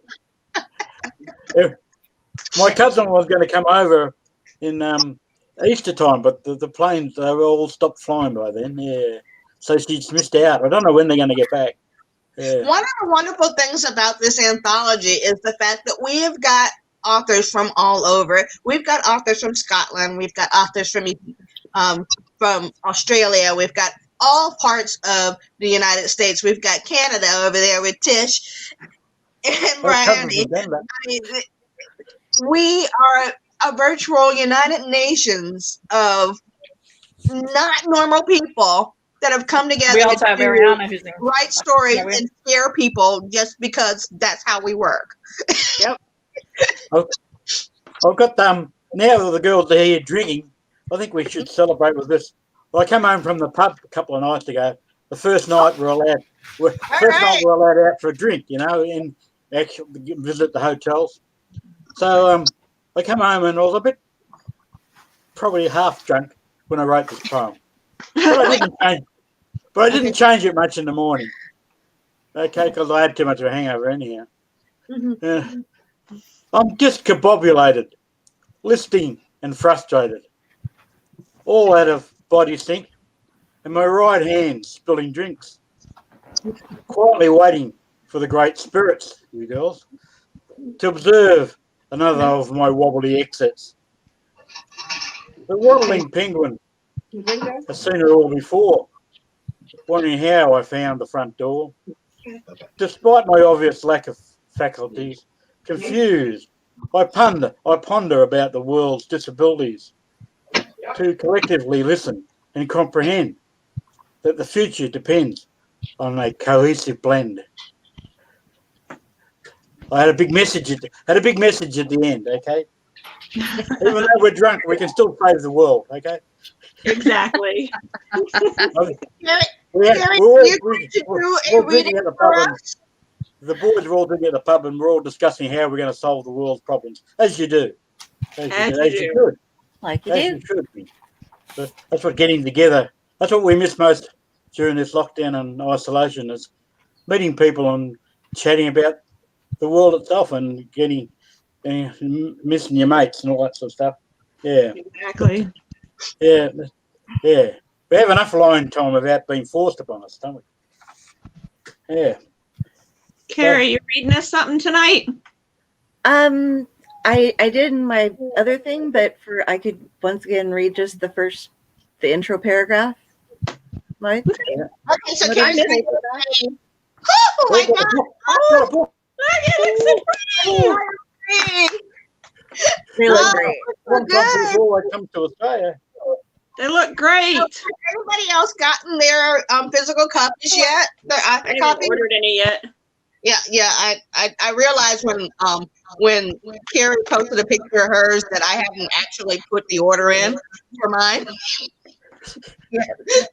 I'm the winner. Okay. So read from the actual book. Okay. My story in Nightmare Whispers 3. Nightmare Whispers Volume 3, What Remains, is called The Intruder. As it has become a bit of a thing in pop culture over recent years, I'm sure many of you are familiar with the method of loci, also known as the Mind Palace mnemonic memory technique. For those of you unfamiliar with it, it is relatively simple to understand the basics. The user visualizes a place with landmarks or objects that they are able to attach specific memories or ideas to in order to go back, wander through the place, and call upon the memories. This is its basic form. More advanced techniques include creating a person's own new place to store different types of information. Hence, someone may create a house or a palace and assign different sections to different categories of thought. Perhaps a library wherein different books store the memories of scholastic knowledge, a living room designed with pictures and knickknacks to remember family and the events shared with them, etc. I have constructed one of these, and somehow someone has managed to break into it.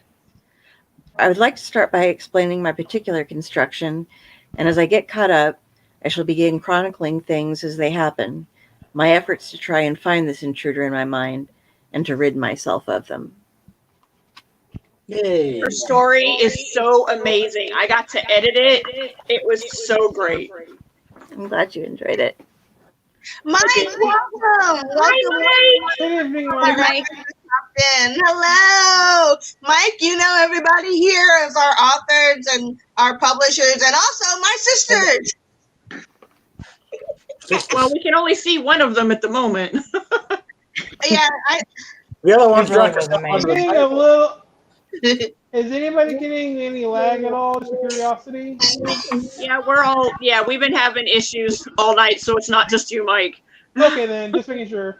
Sorry I'm late, but I was having a small Halloween party with friends, and we were watching the newest Addams Family movie. Never seen it before. It was a lot of fun. I don't know if anybody you were here. If you watched the first hour, you were able to see Raz. He told us a really great true story from Ohio.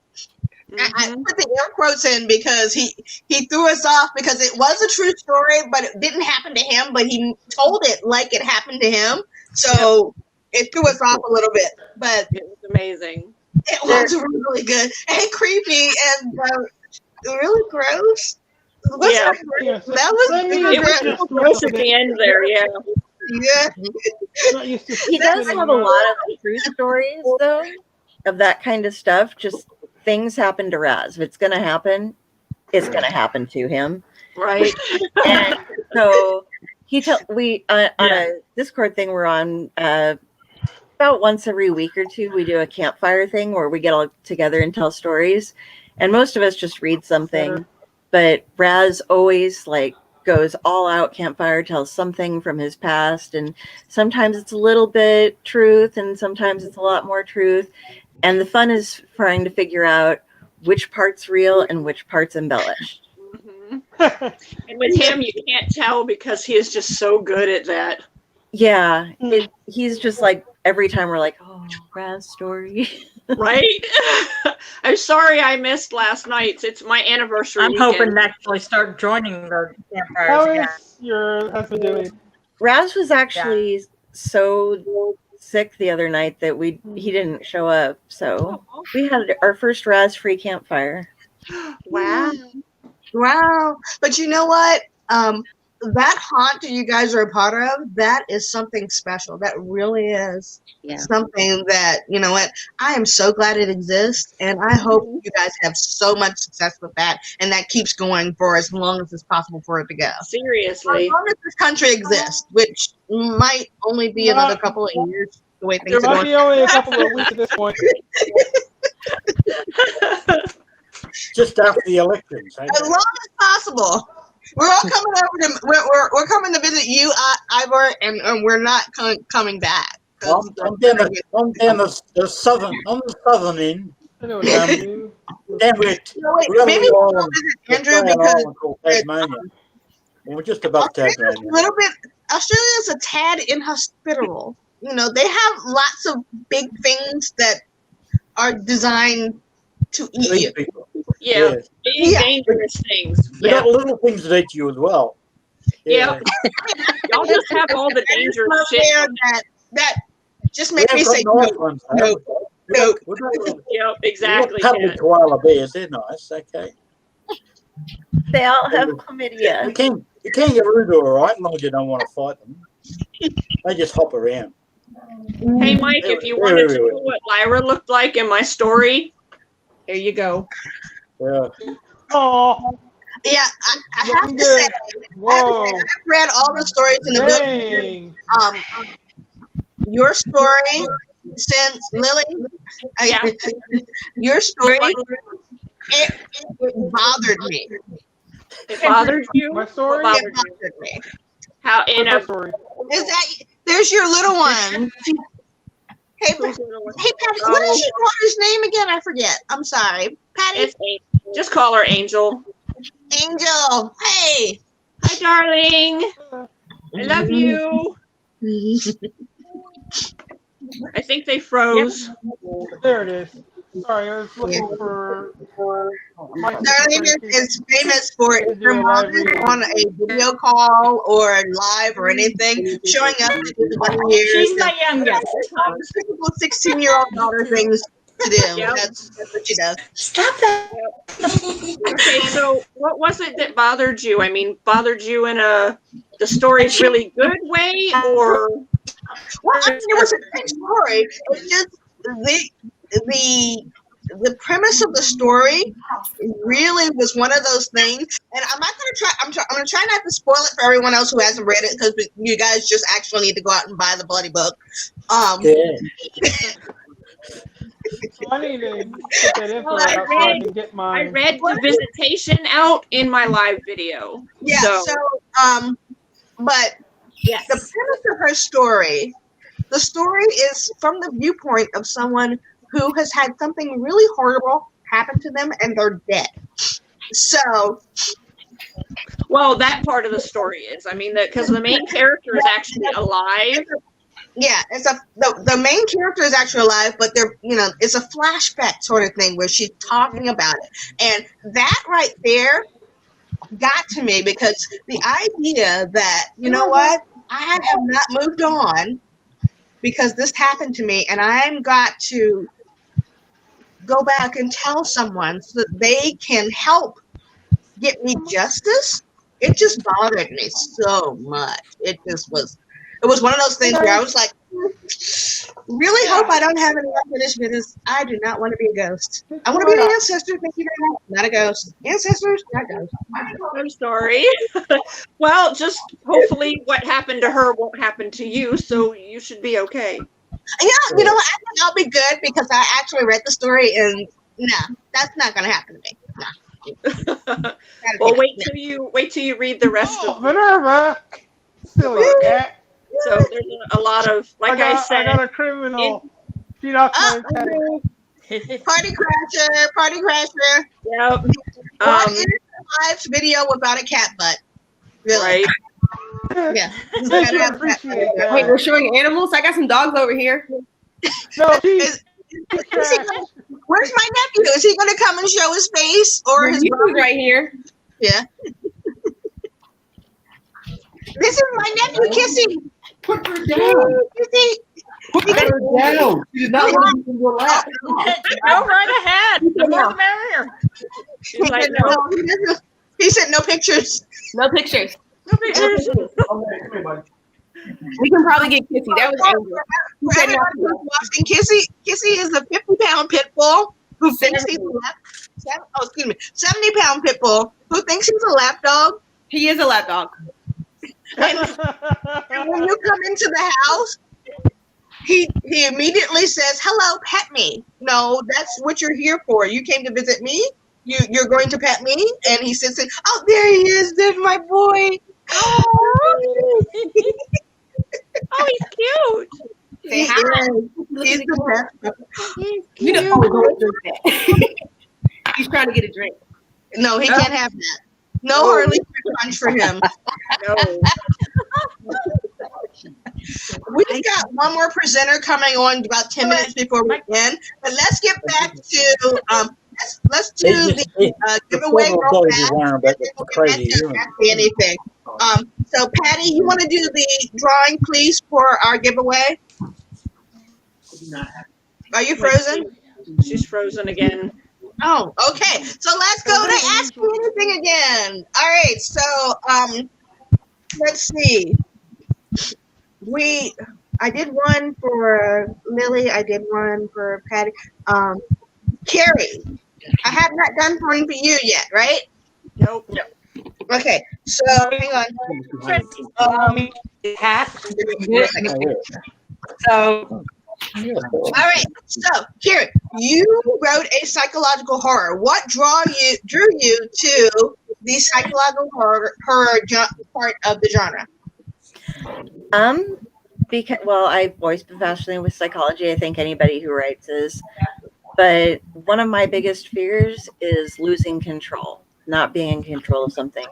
And so that was something I really wanted to express, because when I had the idea for the story, it just kind of hit me. It was just like, oh yeah, what the hell would I do if something like that happened? And so then I just had to write it. That you can't stop once you freak yourself out, you know. Where did that come from?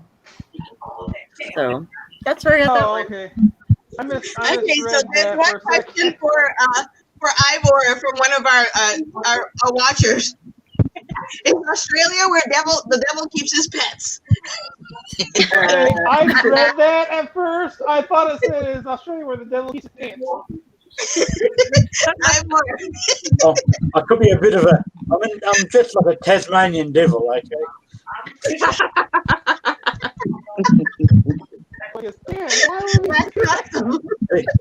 They call the little devil because they got actually red ears. The ears inside of the ears are quite bright red. That's what they get the devil from. That's so they're not the really nasty. They're okay. They only eat sheep and things like that. Yeah. What about those man-sized bats? Yeah. Well, they were around before us humans got over there to Tasmania. Okay. Those are New Zealand. That's coming, Valeria. Okay. All right. Ask me anything for Mike. Mike, your story is about a vampire. Is that your favorite monster, or is there another one that you like better? Well, for this one, I was trying to go for a more old school vampire feel because I've felt lately that vampires in fiction have been, I guess, watered down a bit. If you think stuff like Twilight or stuff where they're like sometimes heroes, sometimes like all about the paranormal romance stuff, and like classic vampires, they were monsters. They weren't sympathetic at all. And I wanted to try to bring some of that back. Like, they were supposed to be something to be feared and avoided at all possible. And if you're confronted by one, your options are basically fight or flee, not like, hey, will you sleep type deal. No, you can't do that with this. I just wanted something like more old school horror type deal. I have a question for Mike, though. My question is why did you go? Did you do any research on Bathory before you chose that name? Actually, I knew a little bit about that from other fiction. Like, she had the nickname of the Bloody Countess, so a lot of vampire lore actually originated around her. A book came out about her even before Dracula, who was like obviously more famous, but right. And I'm also an anime nerd, and the second Vampire Hunter D movie had her as the main villain, and she was absolutely terrifying. Basically, the story of her is she bathed in the blood of virgins in order to keep her eternal youth. And yep, she's actually one of my favorite vampires. So that's why when I saw her name, I was like, "Wow, Mike really went there." Yeah. So like, I wanted a vampire that you knew was not sympathetic, a complete and total monster. And she made the list because Dracula is so well known, but she is not nearly as well known. And basically, this is also a story about two powerful women confronting each other. Because my main character was also a woman. Right. You guys need to read his story. His story was really good. Thank you, Cindy. I'm glad you liked it. Actually, it was partially your fault because back before Quakecore was a publishing group, when it was just a small Facebook group just about writing prompts and exercises to get people going, it was one of your prompts that started this story. And then I expanded on it for this. This is actually, half of the story was done a long time ago because it was just one little prompt. The prompt was one line that had to be in there. The line was, she pulled the knife from her body. So that's supposed to hurt. That's it. Yes, that's the entire prompt. And I'm like, what can I do? And that prompt just jumped at me. I'm like, what can I do with this? I'm like, what can be stabbed and it not hurt? And not only not hurt somebody mock it. I'm like, vampire. That'd be perfect. That'd be a perfect line in a vampire story. Nice. Donnie, are you making another Harley Quinn? Yes. I thought so. Is that a name of a drink, or are you doing your hair? You missed the presentation, Mike. She made us a Harley Quinn punch. And my sister Angie, she made our official drink, the Nightmare Whisper. And now I'm going to do the best part of the Nightmare Whisper, which is eating your grapes that have been soaking in vodka. There you go. Yeah, you can't lose with that one. Okay, Kat, back to you. I just had to have that. I had to find out because not many people, like he said, not many people know who Elizabeth Bathory is. She's one of my I think she was based on favorite. I think she's based on a real person too. Yeah. Oh yeah.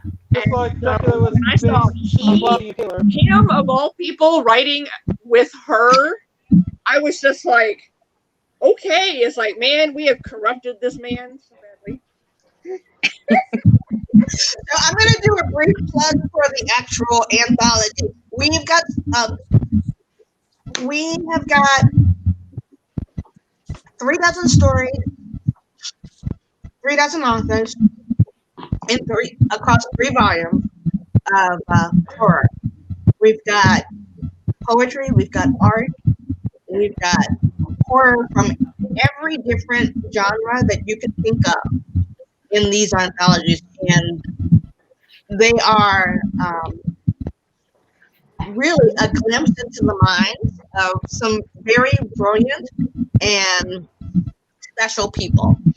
So I really hope that everyone that watches this video and everyone that is involved with this tells everyone they know and goes out and buys a copy of, if not one, if not all of them, at least one of the volumes of these books, and takes it home and reads it. They're a little disturbing, but they're a lot of fun, and they're a way to get away from the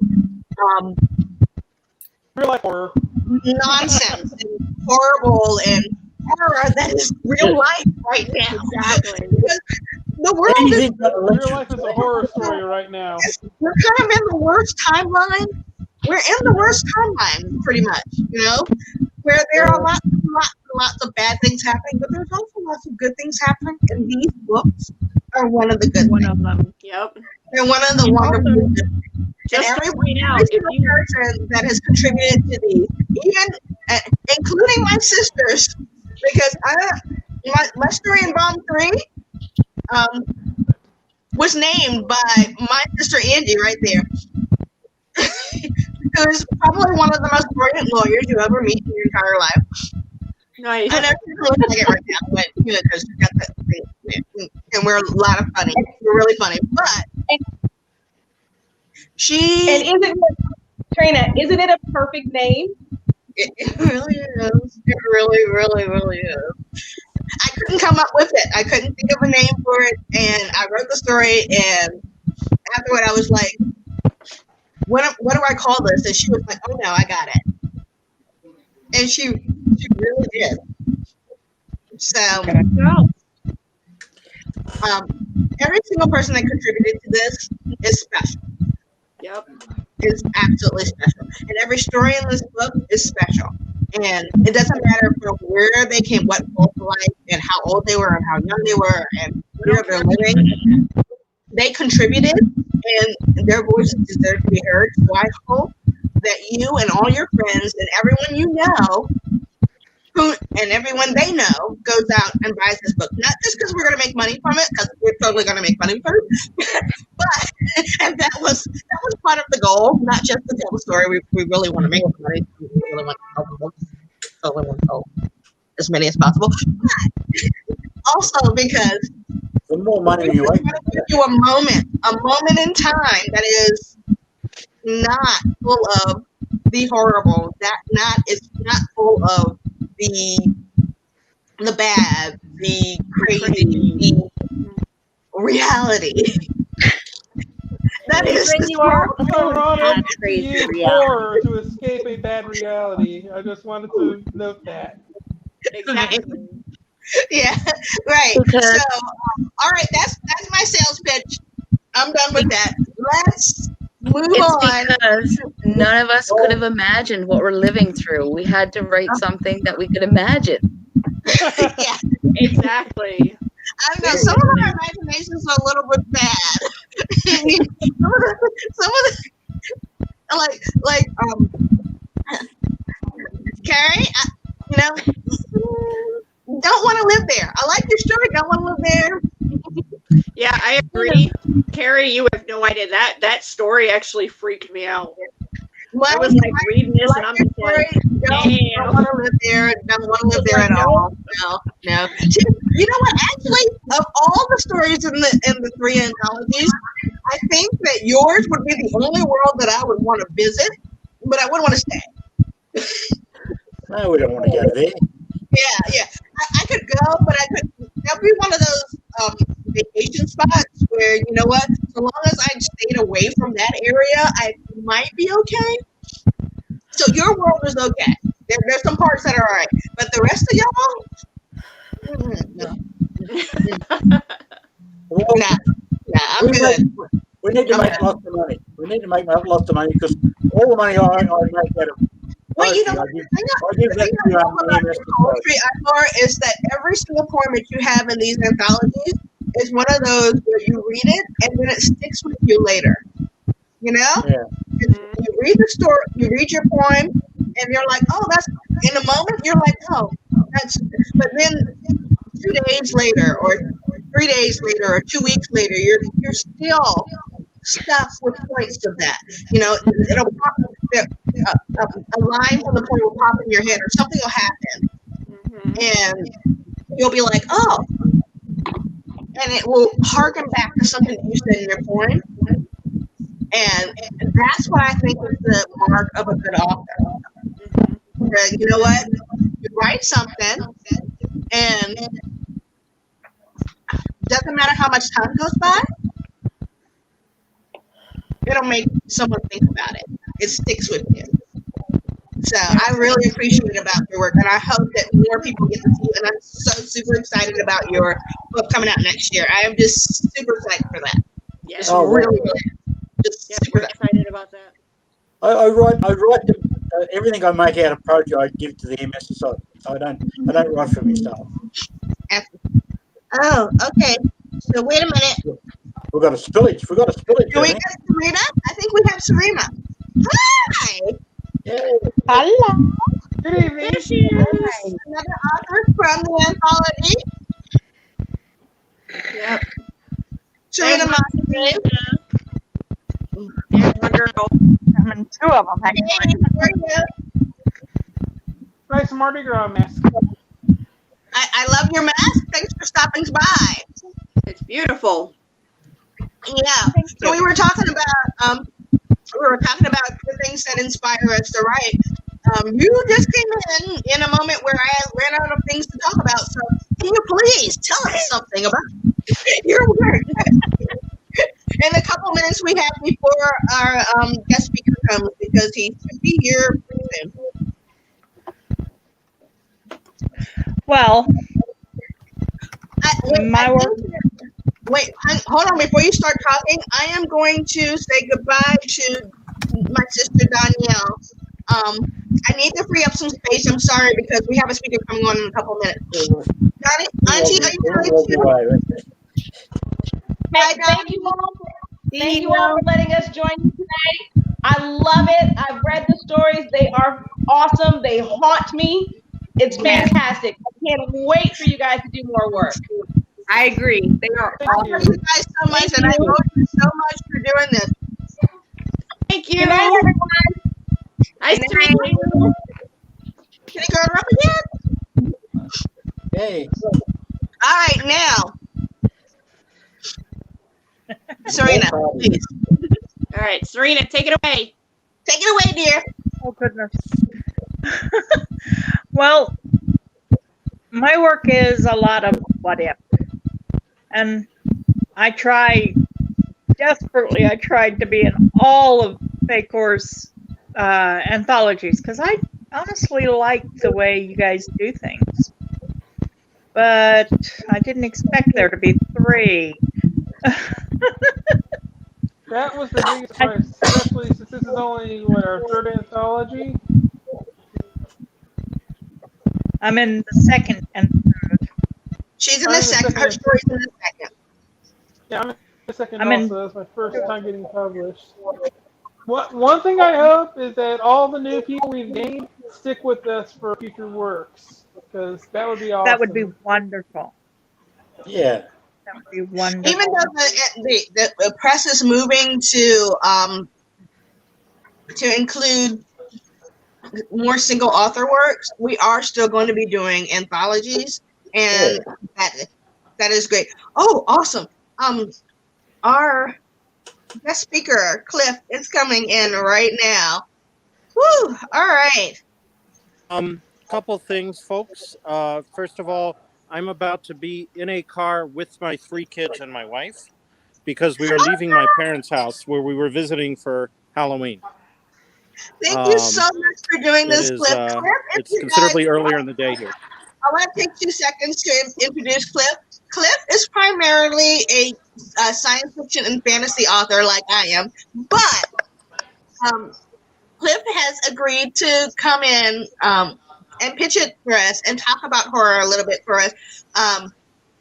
He is somebody that I met through a very dear friend who passed recently, and we are part of a very awesome group of wonderful people that was gathered together by Mark, who passed.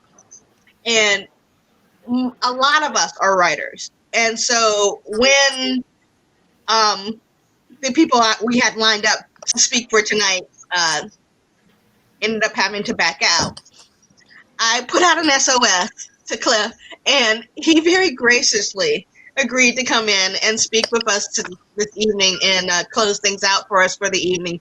And thanks so much, dude. Sure, no worries. I'm going to be in a moving car, so if I lose connectivity, I will come back. And also, I'm not entirely sure what this event is. This is our launch party, and we had lined up someone to speak about writing horror specifically. Okay. So, so I have written some horror.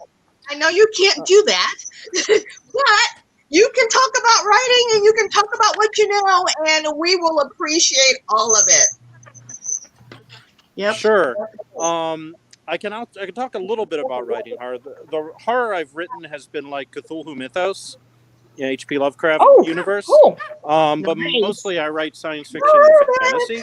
But I've been doing it in the short form for a number of years, and I'm shopping a science fiction novel around, but it hasn't sold yet. So right now, and I'm getting into a car. Right now, I'm, a published short story writer. So does anyone have a question that they want to ask me to kind of start me off? Okay, so I will start you off by saying, so Cliff, what kind of mindset do you have to get into? Can anyone hear me? To actually write horror? Yes. So I became a horror writer because an editor asked me to send him something. So I've always the kind of horror. Oops. We're moving. Did we lose him? Can you hear me? I lost everyone for a second. Yes, we can hear you. And they're still frozen. Okay. Are you there? Yeah. Yes. Are you there? Yes. He said it's a moving vehicle. Okay, here, you can see it. I've lost everyone. Am I back? Yeah, We can hear you, but we can't see you. I can hear you from Australia. Okay. Maybe pause your video and just keep talking. Yep. We left my parents' house, so literally I just switched from Wi-Fi to, AT&T, and that caused a hiccup. Anyway, so I like cosmic horror. I'm not like slasher horror or body horror or into that kind of thing. So when I'm writing, and my background, like I said, is mostly science fiction and fantasy. So I really write like sort of more depressing endings to or I write something with monsters, but the good guys kind of survive, maybe. There's always like the third ending, right? There's the ending the protagonist hopes for, there's the ending the protagonist fears, and then there's the one that's better than both of those, right? So I always try and find that. I am a discovery writer, and so I literally read a story last night, and something called Literary Speakeasy. They have a Halloween one every year. So I wrote a horror story. I was listening to that for a while. That was awesome. Yeah, thank you. I haven't published that story yet because I finished it like a couple of weeks ago, so I haven't sold it. But it's about a narrator and the moon, which is stuck in a tree, and a monster. And so I got to an ending. I'm not going to tell you the ending, but I got to an ending that I didn't know I would get to when I started writing it. I just came up with the first line, which was about the moon getting stuck in a tree, and then everything else followed. And when I got to the end of the story, I realized what the real ending was. So, yay! For me, writing is like reading, only slower. I write to find out what happens next. Exactly. So, That's a good one. Choose your own adventure. it's true. Yeah, I mean, I know writers who can't write without outline, but I'm not that. I can't write. If I outline, it's very difficult. The novel that I'm shopping around is special because it started off as a short story, and that was a discovery written piece, right? Like I wrote it my normal method, and I handed it off to my critique group, and they were like, "This is a novella," and I looked at it and I went, "This is a novel," and so I wrote the novel where the outline, quote unquote, was the short story itself, right? So I had like one window with the scene I was writing, one window below that with the short story in the corresponding scene, and I wrote a book that way. And that's how I don't know how I'm going to write another book, but that's how I wrote that one. So Neat. The first one is the hardest.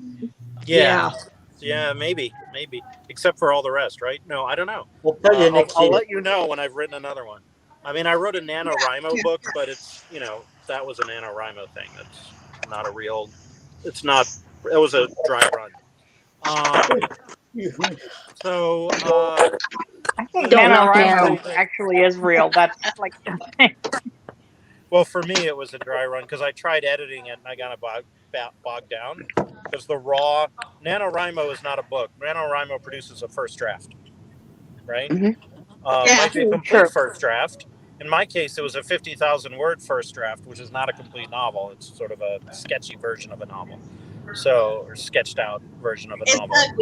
It's ugly.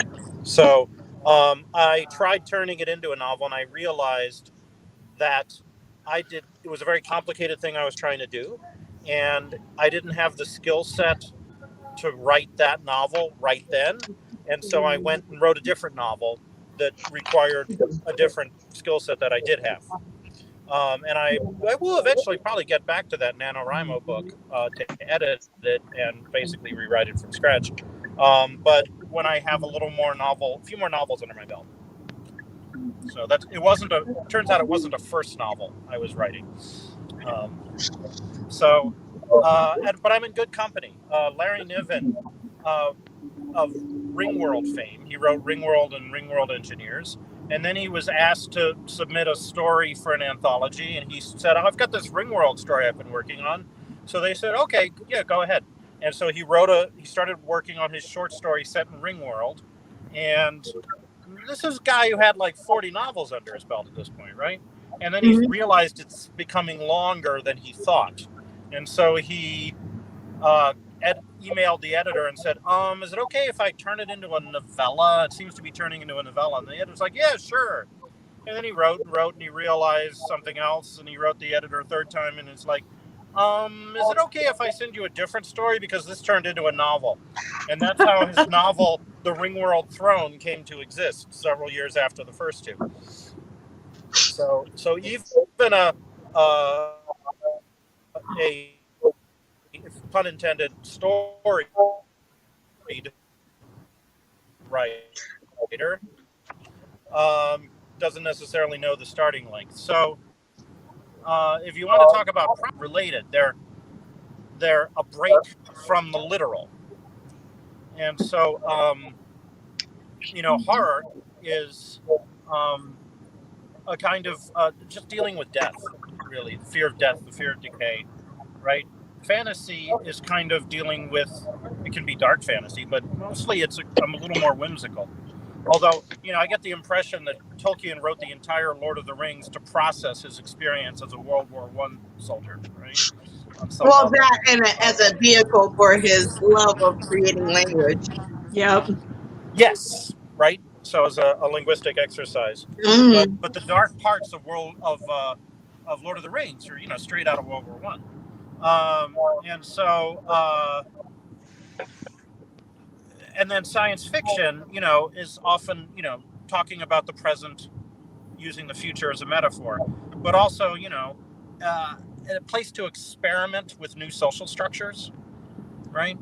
And they all share. It's usually a human protagonist, not always, but they all share like putting people, whether they're human or not, in situations that people have never been in, right? So those three subgenres, that's why they're all shelved together, generally speaking, right? Because they're the same kind. They're different approaches to the same kind of thing, right? Right. Right. And even Absolutely. like paranormal romance, right? That's like dealing with a romantic situation that no human has ever dealt with, right? Because no matter how many times you've read Twilight, no one has ever really dated a vampire that I know of, or a werewolf, or whatever, So there are probably some women out there that would argue with you on that one. Yeah, I know, and I could also say, well, might be hairy like a werewolf, but I don't think I am a werewolf. I saw a werewolf drinking a pina colada with you about the existence of werewolves and how the moon goes up and their significant other suddenly changes into a whole different person. Well, if a werewolf gets bitten by a vampire, do they become a vampire werewolf? That is a question. One that's been asked quite a few times. There's some movies about that, like Underworld. Yeah. Yeah, it is. Vampires can't stand the smell of them because they're so over the top ridiculous. Oh, and the yeah, outfits but are you know cool. what? The That's costumes basically are it really right there. awesome. I love the Underworld movies, but they're completely over the top silly, aren't they? Oh yeah, definitely. We did some trivia for that as well. Thank you so much for coming in and talking to us, Cliff. Sure, it was fun. Appreciate it. Oh my Thank you, Cliff. Thank you. And since I'm technically your horror stand-in, happy Halloween.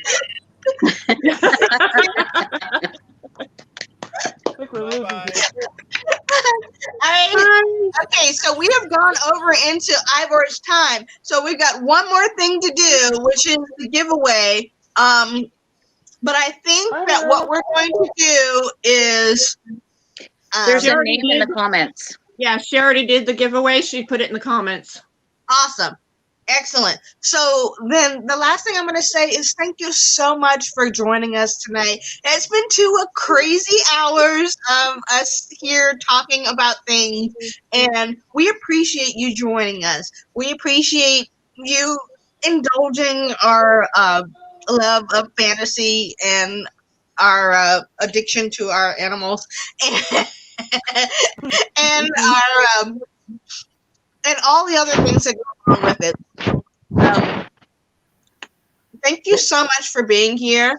Yes. Thank you, each and every one of the people that stopped in tonight. I so appreciate it, and I will. It's only morning. Whatever you ask, I will send it to you for popping in and doing this. No limits there.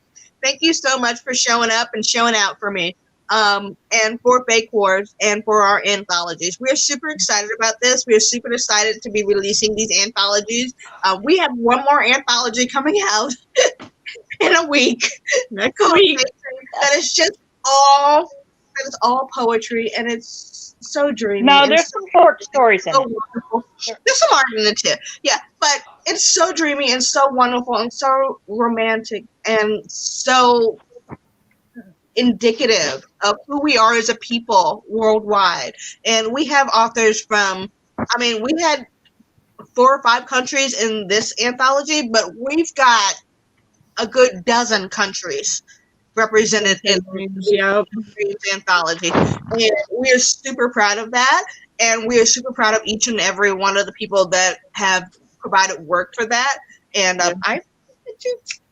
so you'll get to see a little bit more of him. His hour, we went into it by 5 minutes. I'm going to give it over to him, and he's going to post. And are you going to do a live, or what are you going to do, Ivor?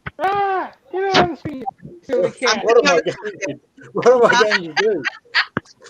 Oh my goodness, Mike! What is your cat doing? Actually, I wrote a poem here. That's how she likes running on the iPad. I wrote a poem here about I'm on the side of the pumpkins.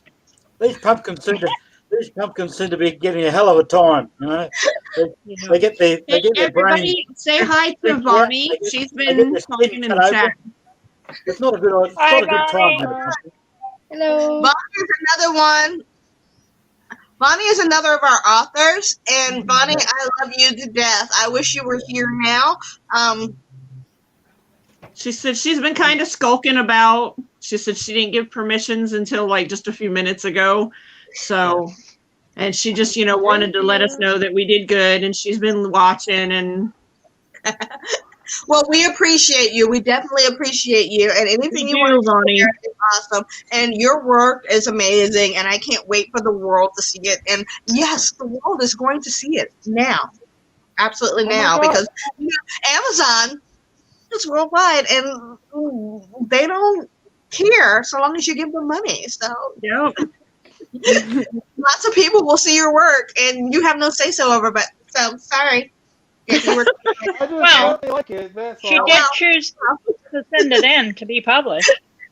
Anyways, thank you guys for coming out. Thank you guys. Thank you guys for joining us for this. Look for more things from Fate Court. Look for Bonnie's book. Haha.